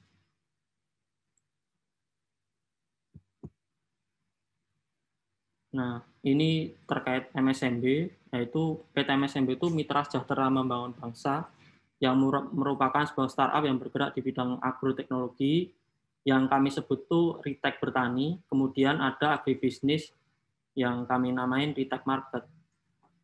Untuk produk teknologi yang kami buat, yang pertama itu kita membuat teknologi smart farming berbasis IoT yang menggunakan aplikasi Android yang bernama Ritek Bertani, itu akan membantu petani agar proses pertaniannya itu lebih presisi. Kemudian di segi agribisnis, MSMB membuat Ritek Market, itu platform untuk jual beli produk hasil panen pertanian, seperti itu. Teknologi yang kami taruhkan yang pertama berupa hardware, itu untuk field monitoring. Mungkin menyambung sedikit dari apa yang sudah dibicarakan Pak Teguh tadi. Ada banyak sekali teknologi 4.0 yang bisa diimplementasikan di pertanian. Jadi kami baru aja sebagian kecil yang bisa kami aplikasikan, yaitu untuk field monitoring dan juga irigasi presisi. Jadi mungkin untuk rekan-rekan sekalian masih banyak banget peluang untuk bisa masuk di teknologi ini. Nah, untuk sensor cuaca dan tanah ini itu berfungsi untuk memonitoring kondisi cuaca dan tanah di area tertentu. Kita menggunakan sistem IoT, jadi data yang termonitor di hardware di lahan nanti akan dikirimkan ke server kami, kemudian nanti dari server akan dikirimkan ke apps atau web browser yang bisa diakses dimanapun, yang penting ada koneksi internet. Untuk fitur sensor tanah dan cuaca, jadi kami membaca kondisi di atas permukaan tanah, itu terdiri dari kita ada parameter kelembapan udara, suhu udara, curah hujan, dan seterusnya. Kemudian untuk kondisi tanah, ada kita memonitoring suhu tanah, kelembapan, EC, dan pH tanah. Selain hardware tadi, kita juga membuat aplikasi berbasis Android, membantu pencatatan sistem petani, dan bisa memilih pedoman budidaya dalam penanganan dan pengolahan yang baik untuk pertanian petani. Nah, ini secara simpel bagaimana aplikasi ini bisa terhubung ke sensor. Jadi sensor ini akan ditanam di lahan, dia nggak pakai sumber listrik PLN, tapi udah dilengkapi dengan solar panel dan baterai di dalamnya. Kemudian akan mengambil data secara interval, data tersebut nanti dikirim ke server, kemudian secara berkala akan dikirimkan ke aplikasi Ritek Bertani. Nanti yang keluar itu berupa kondisi lahannya seperti apa, kemudian juga diberi notifikasi maupun rekomendasi. Nah, ketika kita melakukan implementasi teknologi ini, itu akan melalui beberapa proses. Yang pertama itu perlu survei lokasi. Jika dikehendaki, misal perlu pemetaan, kami juga bisa untuk proses mapping dengan drone surveillance. Kemudian ada proses pemasangan teknologi, kemudian kami juga memberikan sosialisasi kepada petani. Terakhir kita ada monitoring dan reporting project setiap bulan. Nah, tantangan kami di sini yang sampai sekarang masih berjalan adalah petani itu masih banyak yang usianya udah sepuh seperti itu. Jadi kendala tersebut masih belum bisa teratasi. Kami menggandeng rekan-rekan petani muda untuk bisa bergabung di sistem implementasi teknologi ini. Ya. Kemudian ini beberapa fitur yang ada di Ritek Bertani, mungkin rekan-rekan bisa coba download, install, coba nanti bikin account, dan bisa melihat-lihat fiturnya apa aja. Nah, ini adalah fitur unggulan di Ritek Bertani. Di dalam aplikasi ini ada beberapa list komoditas yang sudah bisa kami masukkan di sini. Rata-rata sih masih tanaman yang musiman, belum yang tahunan. Jadi untuk menyinggung ke tanaman kopi, kami masih perlu banyak belajar nih dengan Pak Teguh. Kemudian yang kedua ada pencatatan keuangan, identifikasi hama dan penyakit. Ini kami udah memakai teknologi AI. Jadi nanti tinggal difoto aja, sistem kami udah akan membaca dan memberikan identifikasi dan solusinya. Kemudian ada monitoring lahan. Nah, dari grafik monitoring lahan tadi kita bisa melihat kondisi misalnya yang tampak di ilustrasi ini, kita bisa lihat kondisi suhu dari harian atau mingguan. Kemudian kami juga memberikan rekomendasi pupuk ketika petani sudah terdaftar di sensor, kami juga sudah membaca kondisi lahannya, nanti akan diberikan notifikasi dan rekomendasi.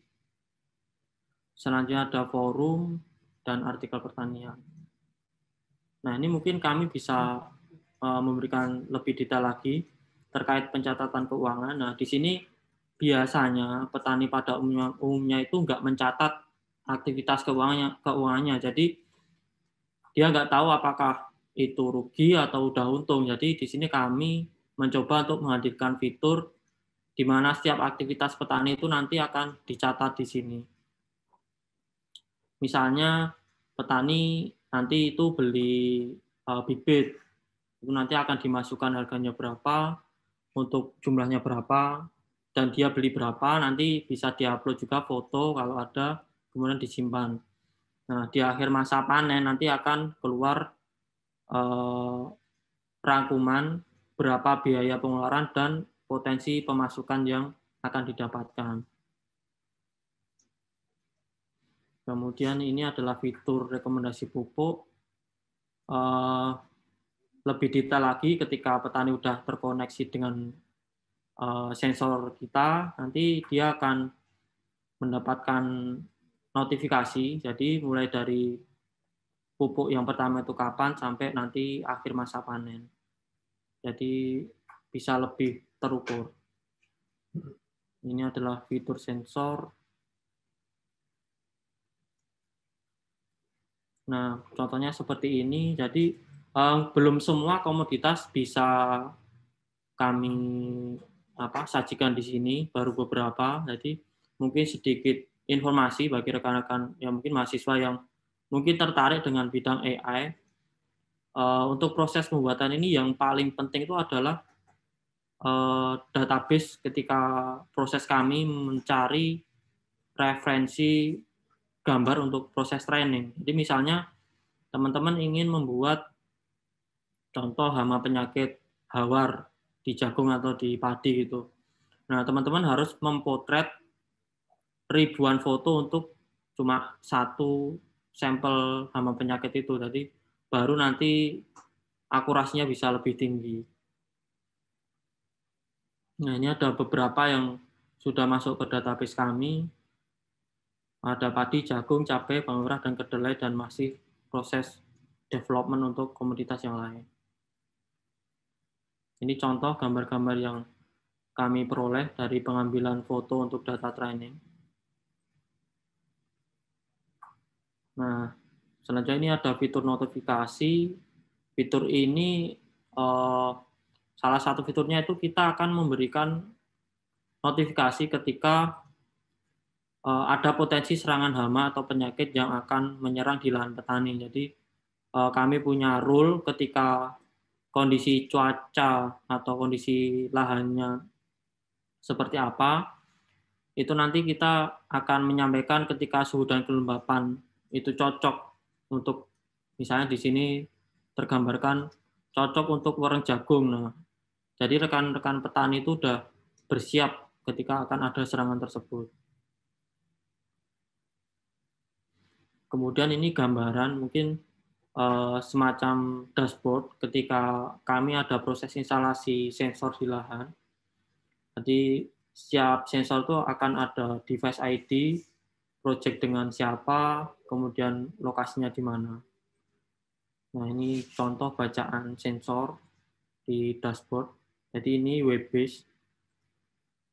Kemudian ini grafik yang bisa ditampilkan sepanjang tahun. Nah, kemudian sensor kami juga sudah tersebar hampir dari Aceh tuh, terakhir kami pasang di Aceh itu ada sensor cuaca sama sistem irigasi tetes. Paling timur Indonesia kita udah pasang di Merauke. Total udah ada 100-an sensor dan 12.000 user petani. Nah, ini kami juga baru aja launching Retech Smart Drip Irrigation. Untuk sistem irigasi tetes pintar ini merupakan metode irigasi yang menghemat air dan atau pupuk cair dengan membiarkan air menetes pelan-pelan ke akar tanaman, baik melalui permukaan tanah atau langsung ke akar. Mengapa perlu irigasi ini? Pengaturan pemberian air demi menunjang pertumbuhan tanaman yang baik, menekan biaya yang dikeluarkan terkait tenaga kerja, kemudian upaya untuk menjaga kuantitas dan kualitas air, efisiensi penggunaan air. Nah, ini beberapa manfaat. Jadi, kita bisa lebih efisien terkait penggunaan air dan pupuk, memaksimalkan produksi hasil tanaman, mempermudah kegiatan tani terkait operasional budidayanya, kemudian mengurangi efisiensi biaya budidaya. Ya, ini contoh tampilan antarmuka dari Retech Smart Drip Irrigation. Di sini kita ada bacaan juga. Kita melengkapi hardware ini dengan sensor kelembapan tanah. Jadi kita bisa atur ketika kelembapan berapa dia harus menyiram. Terkait interval pemberian air, kita bisa setting sesuai kebutuhan tanaman, bisa setting mingguan atau interval. Nah, ini contoh implementasi di komunitas jeruk di Aceh.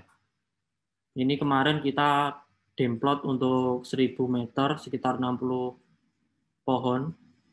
Nah, ini sistem kontrolnya, kemudian ini sistem perpipaan yang di tanaman jeruk. Mungkin nanti bisa juga diaplikasikan di tanaman kakao. Nah, ini dari kami mohon maaf belum bisa menyajikan karena belum ada proyek yang mengarah ke pohon kakao. Mungkin nanti dengan Pak Teguh bisa kolaborasi, Pak, untuk ini. Nah, selain di tanaman tahunan jeruk, kita juga mencoba, ini ada di Jogja, kita coba di komoditas pepaya dan cabai. Nah, selain teknologi yang kami tawarkan tadi, kita juga ada program kemitraan dengan petani. Jadi, MSMB sendiri ini sekarang fokus untuk berjualan salah satu komoditas, yaitu komoditas pepaya. Kita udah proses trading ke beberapa supermarket dan kios-kios di Jogja.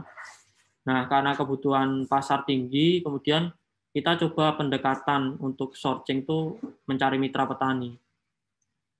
Seperti itu. Nah,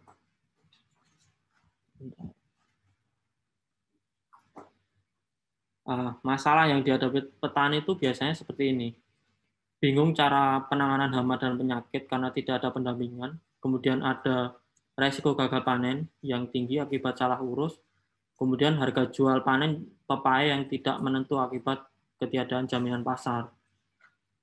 Nah, kemudian mengapa petani harus melakukan kemitraan? Nah, ini ada beberapa manfaatnya, yaitu meningkatkan produktivitas tanaman pepaya, meningkatkan pendapatan petani. Itu kita lihat dari kita ada tim expert yang membantu mendampingi proses budidaya petaninya. Kemudian ada produk itu akan mudah diterima pasar karena di MSMB sendiri kita sudah punya pasar, jadi kami bisa menjamin ketersediaan pasar dan mengambil source dari petani tersebut. Harga panen juga menjadi lebih stabil, mutu produk menjadi lebih baik, kemudian meningkatkan teknologi pertanian komoditas pepaya melalui penggunaan pupuk yang diberikan perusahaan ke petani mitra. Nah, salah satu bentuk kegiatannya, jadi kita menyediakan agro input, kemudian nanti ketika aktivitas pertaniannya kita juga bantu untuk expert kami membantu mendampingi ketika petani ada keluhan ini kena hama apa, kami bisa bantu jawab dan memberi solusi obat atau treatment apa yang baik untuk dilakukan. Nah, Selanjutnya untuk dari petani sendiri, dia cukup untuk memelihara dan memanen. Nanti MSMB akan membeli produknya. Nah, mungkin itu sekedar tentang MSMB, teknologi Smart Farming 4.0 yang udah kami lakukan. Mungkin baru sedikit hal yang dari 4.0 yang bisa kami kerjakan. Kemudian ini adalah capaian MSMB selama dari tahun 2019. Yang terakhir itu kita dapat dari Hermes, Hannover Messe. Kemudian ini adalah partner kami. Nah, mungkin cukup singkat presentasi dari saya. Mungkin nanti akan lebih banyak ke waktu untuk diskusi aja. Seperti itu. Terima kasih Mas Makbul atas waktunya. Oke, baik.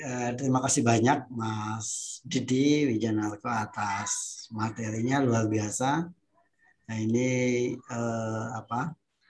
bisa memberikan gambaran kepada kita semua terkait bagaimana penerapan konsep smart farming untuk dunia pertanian seperti itu ya. Saya juga mencatat beberapa poin penting tadi terkait apa yang disampaikan oleh Mas Didi ya. Pertama, MSMB memang saat ini menawarkan beberapa seperti startup, misalkan ReedX Bertani, ReedX Market, dan ReedX Smart Irrigation ya. Itu yang mungkin bisa nanti teman-teman bisa cari tahu atau misalkan mendownload aplikasinya ini karena sudah berbasis Android ya. Terus kemudian tadi sudah dijelaskan bagaimana ReedX Bertani itu bisa memberikan rekomendasi ya, atau memonitoring kondisi tanah dan cuaca, kemudian memberikan rekomendasi ya untuk petani terkait misalkan pemupukan, kemudian jenis komoditas ya, dan juga memberikan info ya terkait kondisi lahan. Kemudian ada beberapa fitur terkait pencatatan keuangan yang mungkin ini akan sangat membantu ya bagi petani dalam proses budidaya seperti itu. Dan terkait tadi yang terakhir ReedX Smart Irrigation ya, ini mungkin yang tadi nyambung dengan apa yang disampaikan oleh Pak Teguh ya terkait aplikasi Smart Irrigation untuk dunia atau komoditas kakao. Oke, luar biasa. Mungkin saya ingin mengajak teman-teman semua untuk memberikan reaction ya sebagai apresiasi untuk kedua pemateri terlebih dahulu. Oke, baik. Kita akan lanjut ke sesi berikutnya yaitu sesi tanya jawab ya. Ini saya sudah merekap beberapa pertanyaan dari audiens untuk kedua pemateri. Yang pertama itu dari Ibu Murtiningrum dari UGM. Ini pertanyaannya khusus mungkin untuk Pak Teguh dulu ya. Bagaimana memperkenalkan teknologi 4.0 untuk perkebunan kakao rakyat? Atau dari Puslit Koka ada pengembangan teknologi tepat guna? Jika benar demikian, apakah mungkin bagi mahasiswa untuk melakukan magang atau penelitian pengembangan teknologi tepat guna di Puslit Koka seperti itu? Mungkin bisa dijawab dulu oleh Pak Teguh ya. Matur nuwun Pak Makbul, terima kasih Bu Murtiningrum atas pertanyaannya. Jadi terkait dengan memperkenalkan teknologi 4.0, ya ini Bu, seperti yang saya sampaikan, memang challenge-nya itu karena ini komoditas rakyat, terus kemudian memang posisi teman-teman petani itu kadang sangat terbatas pada limitasi di pendanaan dan lain-lain, sehingga saya rasa terutama pendanaan sebetulnya, dan saya rasa kalau jaringan itu kan sebetulnya mereka pun sudah saya rasa sangat familiar dengan penggunaan Android lah. Itu sehingga termasuk dengan karakteristik komoditasnya sebetulnya. Jadi kalau komoditas kakao ini memang saya merasa bahwa sektor on farm-nya itu belum selesai, artinya belum tuntas untuk digarap bahwa ini adalah teknologi yang fix untuk mengatasi masalah, katakanlah untuk hama penyakit, untuk apa ya, untuk pengelolaan apa namanya GAP kesehari-hariannya itu menurut saya juga apa ya, istilahnya kalau diibaratkan Pak Mahful, kalau teman-teman pertanian, kalau misalnya kakao ini tanaman yang relatif manja lah seperti itu, sehingga kalau untuk itu kemudian di apa ya namanya kemudian secara cepat untuk bisa dilarikan kepada teknologi pertanian cerdas, namanya mungkin masih cukup challenge-nya cukup berat lah untuk itu. Tapi terkait dengan yang saya sampaikan untuk yang on farm, mungkin yang paling memungkinkan itu adalah field monitoring. Tadi barangkali mungkin Pak Mas Didi Wijanarko barangkali mungkin sudah punya apa ya basis apa namanya mungkin pengelolaan data. Saya rasa mungkin seperti itu mungkin yang bisa apa ya namanya mungkin lebih dekat lah dengan teman-teman petani. Artinya begini, bahwa kebutuhan teman-teman petani itu sebetulnya mereka itu ingin tahu sebetulnya harga kakao per hari ini itu berapa sih? Karena itu fluktuatif Pak Makbul. Jadi saya rasa mungkin per hari itu mungkin berbeda, dan saya rasa itu apa ya update-nya itu mereka juga kadang-kadang masih tanya, artinya mungkin masih tanya petugas extension lapangannya, masih tanya sebetulnya berapa sih saya jual misalnya kalau misalnya kering, misalnya kering lah kadar air 7 atau mungkin dia bisa misalnya kadar air misalnya jemur 2 hari, itu saya rasa mungkin apa ya karena tuntutan finansial itu sebetulnya informasi-informasi seperti itu yang saya rasa mungkin dari apa ya pengetahuan update terhadap market yang tadi mungkin toolsnya sebetulnya sudah di Pak Didik semua ada itu, saya rasa mungkin itu lebih apa ya lebih dekat dengan kebutuhan petani. Nah, terus kemudian karena mungkin itu tadi saya ingin menyambungkan dengan karakteristik komoditas yang relatif lebih sebetulnya dari sisi on farm-nya itu masih banyak pekerjaan rumahnya, apalagi nanti mungkin ditambahi dengan apa namanya smart farming-nya itu. Hanya mungkin menurut kami semua di Pusat Koka yang sebetulnya lebih advance itu justru di off farm-nya Pak Makbul. Jadi sebetulnya kalau misalnya pengelolaan itu saya rasa mungkin kita sudah basisnya mungkin kalau misalnya masih ada sesi lagi mungkin apa ya terkait dengan pengembangan smart apa mungkin di apa ya pengolahan, saya rasa mungkin itu justru kita mungkin lebih advance lah di situ, dan saya rasa mungkin apa ya termasuk penggunaan sensor panas, sensor apa terkait dengan apa mungkin pemastaan dan lain-lain mungkin di kakao mungkin kita lebih advance lah. Apalagi kita juga sekarang itu dengan adanya apa ya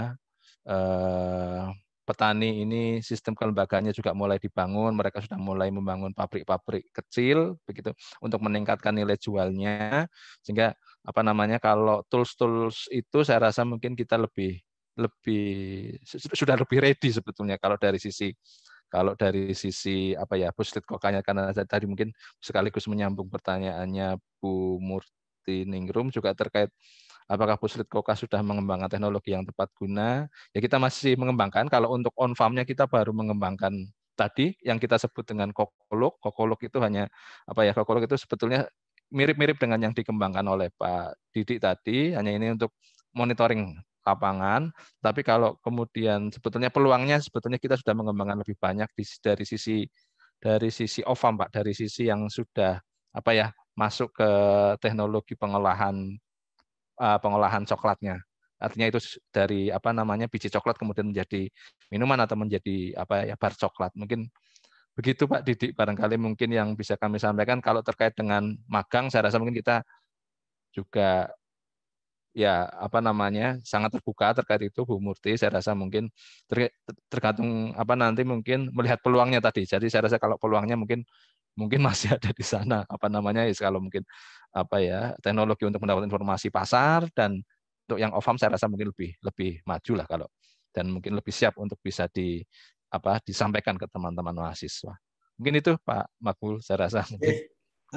Terima kasih banyak untuk responnya Pak Teguh. Mungkin dari Mas Didi Ada yang ingin ditambahkan terkait bagaimana memperkenalkan teknologi smart farming ini kepada petani ya, khususnya untuk jenis-jenis pertanian yang pengelolaannya itu berbasis atau kepemilikannya itu berbasis masyarakat ya, atau pertanian rakyat seperti itu. Ada yang bisa di-share pengalaman mungkin dari MSMB terkait implementasi atau penggunaan smart farming untuk pertanian rakyat seperti itu. Nah, mungkin sedikit menyambung ya. Kalau dari kami sendiri belum banyak pengalaman yang di bidang petani yang pertanian rakyat yang tanaman tahunan, contohnya kakao atau kopi seperti itu. Kami lebih banyak ke pertanian yang tanaman musiman seperti itu, Mas. Tapi kami juga pernah memasang sensor untuk kebutuhan di kopi di daerah Riau. Untuk terkait bisnis, kami belum sampai masuk ke bisnis, jadi kami lebih fokus ke field monitoringnya, seperti itu. Jadi kami pasang sensor di sana, kemudian kami akan tarik data ketika dalam bulan tertentu itu kondisi lahannya seperti apa, kemudian kami sampaikan data tersebut ke stakeholder yang berkepentingan. Baru sejauh itu. Nah, mungkin kita juga membuka untuk kolaborasi poin-poin mana yang memang dibutuhkan di lapangan. Contohnya tadi yang menarik adalah traceability ya. Itu bisa mungkin kami kembangkan dalam suatu bentuk aplikasi Android yang bisa lebih simpel dan semua orang bisa akses, terutama yang punya HP Android. Kemudian tadi terkait harga kakao, itu juga menarik sih. Di lapangan kami juga menemukan masalah yang sama, nggak cuma untuk kakao, tapi komoditas lain. Contohnya yang fluktuatif banget itu di cabai. Nah, itu petani juga cerita, ini harga cabai kok naiknya ekstrim atau turunnya ekstrim seperti itu. Tapi kami juga mendapatkan insight baru di situ. Di sana ada kelompok tani yang menghimpun cabai dari petani-petani klaster seperti itu. Jadi pakai sistem lelang. Jadi ada aplikasi yang dibuat oleh salah satu rekan kami stakeholder yang bekerja sama dengan petani tersebut. Jadi sekitar ada puluhan petani yang join di situ. Dia menjual wajib via lelang tersebut, dan yang beli harus via aplikasi itu. Jadi harganya itu lebih terkontrol. Itu pengalaman waktu kami berkunjung di kelompok tani yang menanam cabai. Itu nggak jauh, Mas. Mungkin dari Mas Makbul bisa studi kasus di sana, itu di daerah Palagan. Ada petani Palagan, Jogja. Mungkin itu yang bisa saya sampaikan. Oke, baik. Terima kasih banyak Mas Didi atas tambahan informasinya. Ini menarik ya, terutama untuk monitoring harga itu ya. Kalau di rumah memang kalau harga cabai itu ada aplikasinya itu ya. Istri kalau baru pulang dari pasar itu biasanya cerita itu. Harga cabai sedang naik atau turun itu udah otomatis itu Pak Teguh ya. Oke, terima kasih banyak Mas Didi atas jawabannya. Kemudian ini kita ada pertanyaan yang lain. Ini untuk dari Pak Dimas ya, TEP dari Unibrau. Izin bertanya, untuk perusahaan-perusahaan yang mengembangkan smart farming di Indonesia untuk coklat, apakah sudah banyak? Kemudian sampai sejauh mana Puslit Koka mengembangkan dan kerjasama dengan pihak industri? Monggo, ini mungkin Pak Teguh dulu ya. Monggo.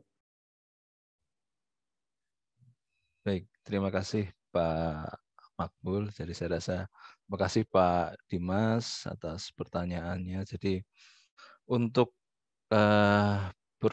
smart farming ya, smart farming saya rasa mungkin ya seperti yang saya sampaikan di presentasi bahwa karena memang 95% kepemilikan kakao itu kakao rakyat, terus kemudian dari 95% itu mungkin sekitar 70% itu ada di wilayah Sulawesi, Pak Makbul. Kemudian saya rasa sisanya itu mungkin ada di Jawa dan di Sumatera dan di Jawa. Terutama kalau masalahnya kalau di Sumatera dan Jawa itu terkadang itu kan memang dia itu hampir semua tidak monokultur itu, sehingga saya rasa mungkin untuk ini juga saya rasa mungkin bisa ditebak, saya rasa untuk Jawanya juga saya rasa mungkin belum banyak, saya rasa Pak Dimas yang mengembangkan ini.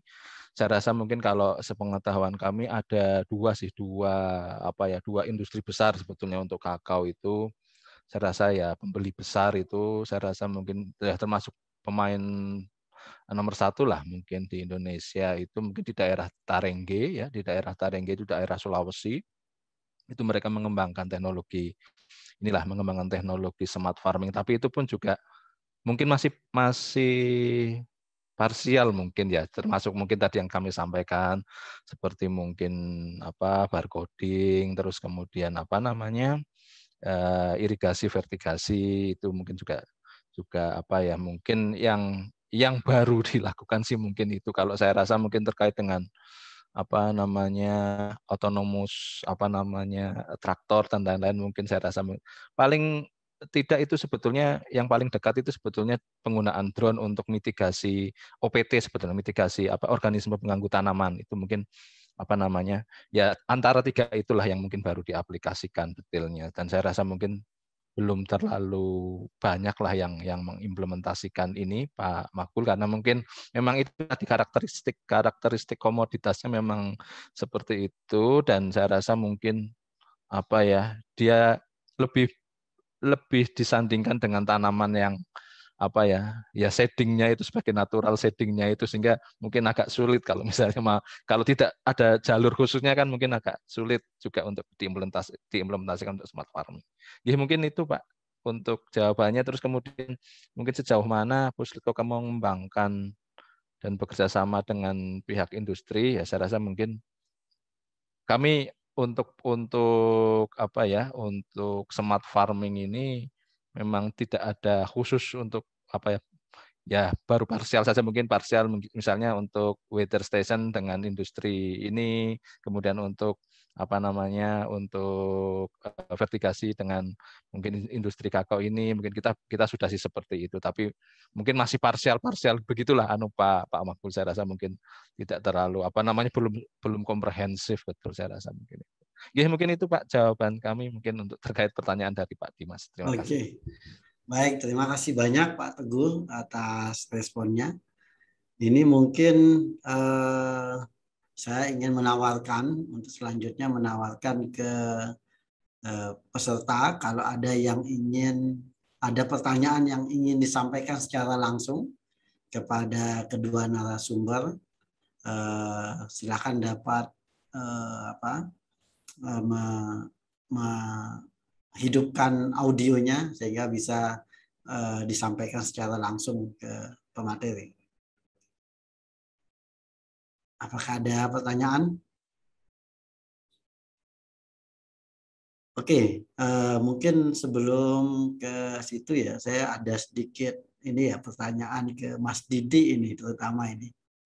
Saya melihat alat-alat smart farming atau alat sensor yang dibutuhkan untuk monitoring lahan itu kan diletakkan atau diposisikan di lahan ya. Misalkan sensor tanah, sensor udara itu apakah tidak riskan ya digondol orang seperti itu ya Mas Didi ya? Seperti apa itu manajemennya? Menarik Mas, itu biasa yang ditanyakan oleh stakeholder yang mau kerjasama dengan kami ya seperti itu Mas. Jadi gini sih Mas, sebelum kita melakukan pemasangan, kita akan pasti melakukan survei dan semacam ngobrol dulu dengan petani yang bersangkutan. kondisi lapangan seperti apa, apakah ada rawan di sini, ada yang nyuri apa enggak, seperti itu kan. Nah, pendekatan kami adalah kami mengajak petani yang bersinggungan, itu terutama yang dekat dengan sensor, untuk membantu kami untuk proses penjagaan.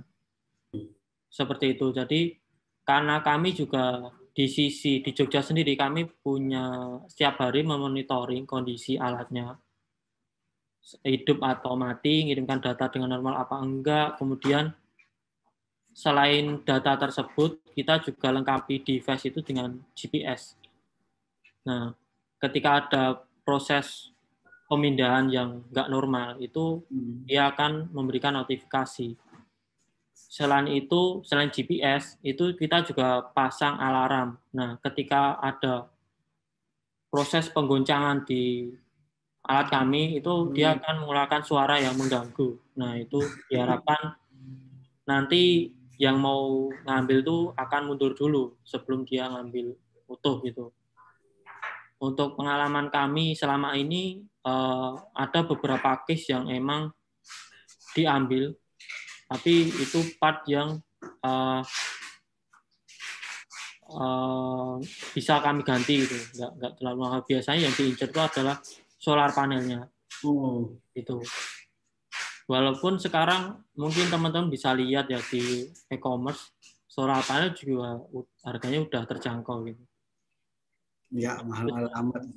Ya lebih ke pendekatan ke petani sih. Kami minta bantuan ke mereka untuk saling menjaga, karena petani sendiri yang juga mendapatkan manfaat dari alat ini.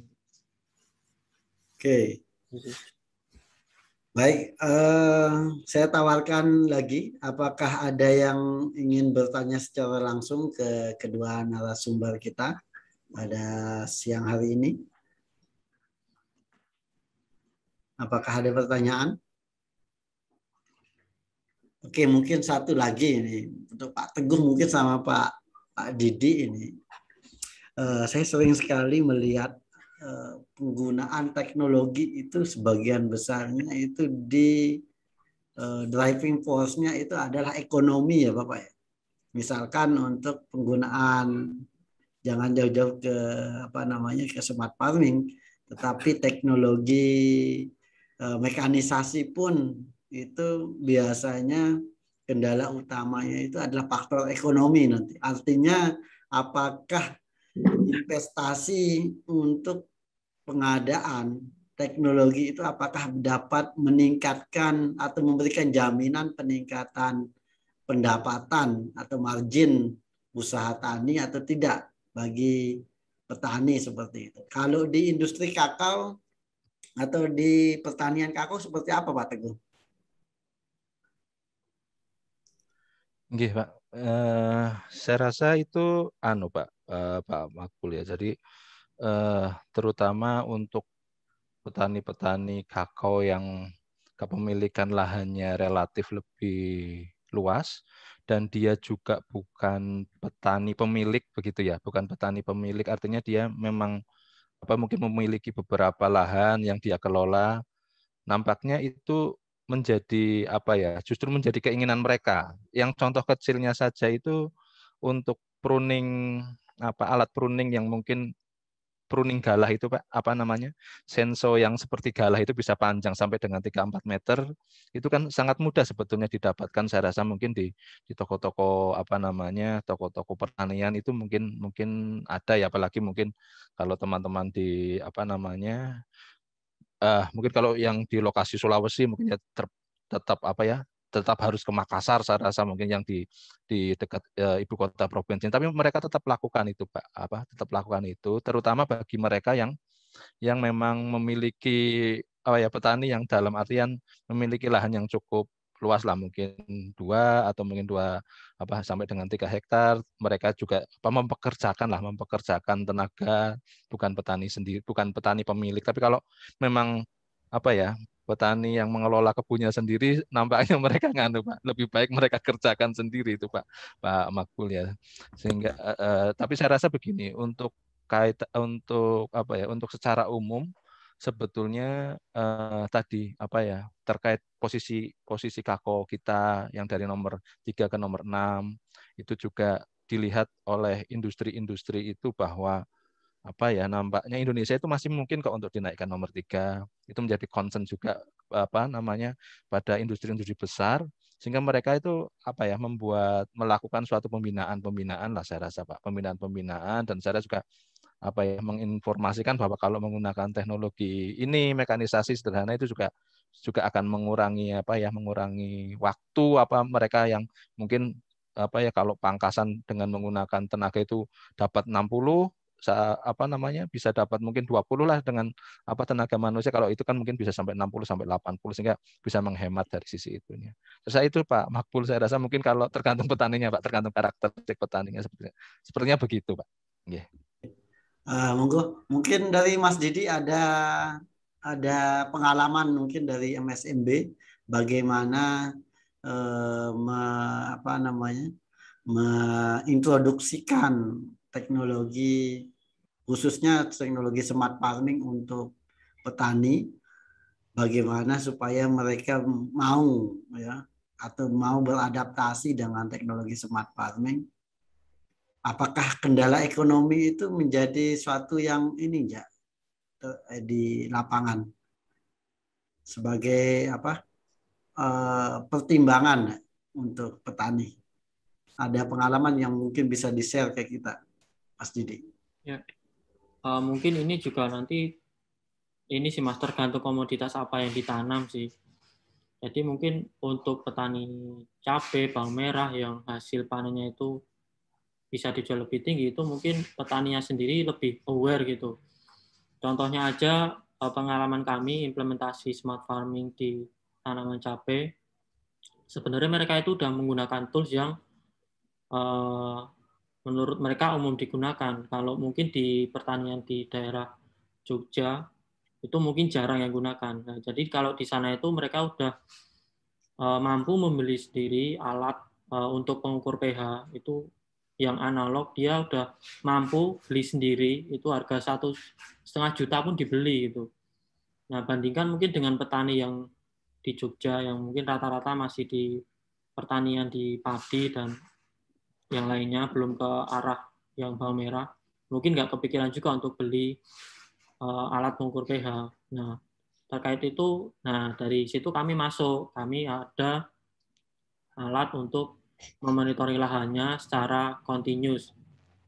Nah, kalau dari petani sendiri sebenarnya untuk membeli alat kami mungkin terlalu mahal ya, tapi untuk skala kelompok tani mungkin itu masih mampu. Nah, kebetulan untuk beberapa proyek yang selama ini berjalan, kami berkolaborasi dengan stakeholder, jadi mereka punya dana CSR untuk membantu petani-petani untuk mendapatkan akses informasi yang lebih presisi terkait lahannya. Mungkin seperti itu Mas kondisi di lapangan. Berarti ada aspek ini juga ya, luasan lahannya ya. Iya. Oke. Baik, terima kasih Mas Didi, Pak Teguh atas responnya. Ini kita ada satu pertanyaan lagi ini dari peserta. Mungkin bisa open mic ya. Ini siapa? Dari Diza Rizky. Silahkan bisa menanyakan secara langsung kepada narasumber. Oke, saya persilakan. Tes. Suara saya sudah masuk belum ya? Sudah, silakan. Perkenalkan, saya di sini selaku panitia. Tadi karena saya dari TPB UGM, karena tadi juga sempat disinggung persoalan traceability, saya ingin tanya kepada Pak Teguh dan Pak Didi. Menurut Pak Teguh dan Pak Didi, apakah penerapan teknologi blockchain pada budidaya kakao mampu mendorong perkembangan industri kakao dalam skala nasional di Indonesia ya Pak? Pertanyaan saya cukup itu saja Pak. Terima kasih. Monggo, mungkin Mas Didi dulu. Ya. Mungkin ini ya menanggapi terkait blockchain karena emang ini udah mulai tren ya pemanfaatan teknologi blockchain di beberapa sektor gitu. Terutama sih sekarang masih di cryptocurrency. Itu nggak menutup kemungkinan sih kita bisa mengimplementasi hal tersebut di sektor pertanian. Tapi apakah itu akan mendorong atau enggak, Itu yang masih perlu riset lebih lanjut sih. Karena di sini kan traceability lebih ke transparansi data, semua bisa akses, dan data itu valid seperti itu. Nah, mungkin nggak cuma di kakao juga sih, ini mungkin Indonesia juga harus punya database terkait tanaman apa aja yang ditanam di seluruh petani Indonesia dan diakses secara transparan. Itu akan memudahkan petani atau pemerintah sendiri untuk memberi kebijakan kepada di tingkat selanjutnya. Misalnya kita dari segi teknologi bisa memaparkan, oh ini kondisi cuaca di 10 tahun terakhir ini. Kemudian di 1 tahun ke depan musimnya itu akan seperti apa, kita coba kasih rekomendasi. Nah, di titik itu kita juga memberi saran jadwal penanaman yang cocok itu untuk bulan ini apa, bulan seterusnya apa di beberapa wilayah di Indonesia. Nah, ketika itu sudah terjadwal, nanti dari stakeholder atau pembeli komoditas juga akan tahu, oh daerah ini sentra cabai misalnya akan panen raya di bulan ini, antisipasinya harus seperti apa. Di daerah ini bawang merah akan ditanam nanti panen di bulan ini dan antisipasinya seperti apa. Selain dari segi pembelian, itu akan masuk juga dari segi pupuk dan pestisida. Misalnya di daerah ini sedang ditanam cabai, di umur sekian akan ada potensi serangan hama penyakit apa, kemudian nanti tim sales dari yang punya pestisida akan mulai memasarkan produknya sesuai dengan kondisi lapangan. Jadi lebih terkoneksi. Itu nggak menutup kemungkinan bisa berjalan seperti itu, Mas. Dari Mas Disa Rizky ya. Mungkin itu dari saya. Oke, baik. Terima kasih Mas Didi. Mungkin bisa ditambahkan dari Pak Teguh. Ini mungkin jadi tantangan terkait itu ya, prediksi harga seperti itu ya mungkin Pak Teguh ya. Bisa dikorelasikan. Monggo Pak Teguh. Nggih, matur nuwun Pak Makbul. Jadi saya rasa mungkin yang kami sampaikan tadi lebih traceability itu lebih terkait pada pengelolaan traceability bahan tanam seperti kalau kami tadi itu. Jadi bahan tanam yang yang sudah diakui kebenarannya menurut analisis DNA riset sebelumnya itu coba kita barcodingkan supaya tertelusur. Kemudian coba kita coba kita masukkan ke dalam satu sistem sehingga nanti posisinya di mana, posisi tanaman barunya di mana, ini bisa tahu tertelusur dengan mother trees-nya mungkin begitu. Tapi peluangnya ke depan seperti apa, nampaknya tadi jawaban dari Pak Didi mungkin lebih lebih pas untuk menjawab pertanyaan dari Mas Disa Rizky. Ya, mungkin itu Pak Makbul mungkin klarifikasi kami. Terima kasih. Baik, terima kasih banyak diskusi hangat siang hari ini untuk dari Pak Didi maupun dari Pak Teguh ya. Mungkin kita akan sering nanti merepotkan Pak Teguh dan Mas Didi juga ini terkait kegiatan PKKM ini ya, atau program kompetisi kampus Merdeka. Itu ada beberapa program lainnya yang nanti akan masih berhubungan dengan MSMB maupun dari Puslitpoka. Oke, mungkin karena waktu sudah menunjukkan 2.56, ini sesi diskusi kita cukupkan sampai di sini. Saya ucapkan terima kasih banyak atas materi yang sudah disampaikan oleh kedua narasumber maupun untuk respon dari sesi diskusi yang telah kita lakukan. Oke, mungkin untuk keperluan administrasi kami meminta untuk peserta untuk dapat menghidupkan video sebentar. Kita ambil gambar ya atau screenshot gambar ya. Monggo panitia itu bisa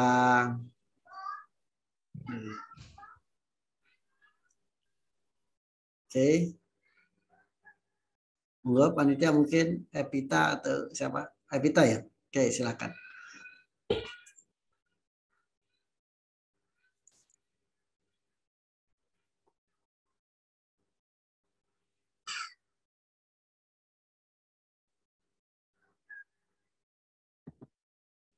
Oke, sudah? Sudah, Oke, Pak. baik. Selanjutnya dari kami selaku panitia ini ingin memberikan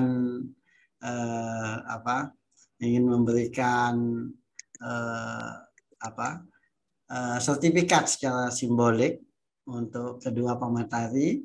Pertama mungkin untuk Pak Teguh ya, ini secara simbolik sertifikat kita berikan kepada Pak Teguh Iman Santoso SP MSI sebagai narasumber acara PKKM Teknik Pertanian 2021 seri keempat.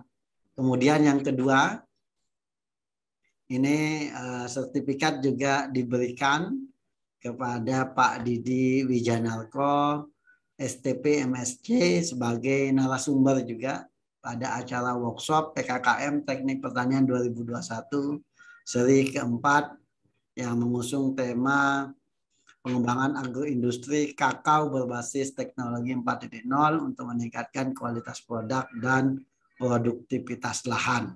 Oke, mungkin itu agenda workshop seri keempat pada siang hari ini. Stage saya kembalikan ke MC. Terima kasih. Terima kasih Pak Makbul. Sekali lagi kami ucapkan terima kasih kepada Bapak Erwin dan Bapak Didi yang sudah memaparkan materi, serta Pak Makbul yang sudah memimpin diskusi pada siang hari ini. Terima kasih pula bagi peserta yang telah mengikuti workshop hari ini hingga penghujung acara. Diingatkan kembali bagi peserta untuk mengisi presensi yang sudah dibagikan pada kolom chat. Karena materi dan sertifikat hanya kami bagikan bagi peserta yang telah mengisi daftar hadir. Untuk agenda workshop seri kelima akan diselenggarakan pada 5 Agustus 2021 pada jam yang sama. Info terkait workshop akan kami update melalui sosial media kami. Saya mewakili panitia yang bertugas menyampaikan mohon maaf bila terdapat salah kata maupun perbuatan. Akhir kata saya ucapkan terima kasih. Wassalamualaikum warahmatullahi wabarakatuh. Om Santi Santi Om Namo Buddhaya. Terima kasih banyak Pak Teguh. Matur nuwun Pak Makbul, Mas Didi, matur nuwun ditunggu di Jember, Pak. Pak Bayu dan teman-teman di MSMB, Pak Teguh juga. Ini nanti mungkin akan banyak merepotkan lagi Pak Teguh. Nggih, Pak, nggih. Nggih, matur nuwun untuk peserta semuanya yang sudah hadir. Nggih, izin live, Pak. Nggih. Izin live, Mas. Nggih, terima kasih Mas Didi.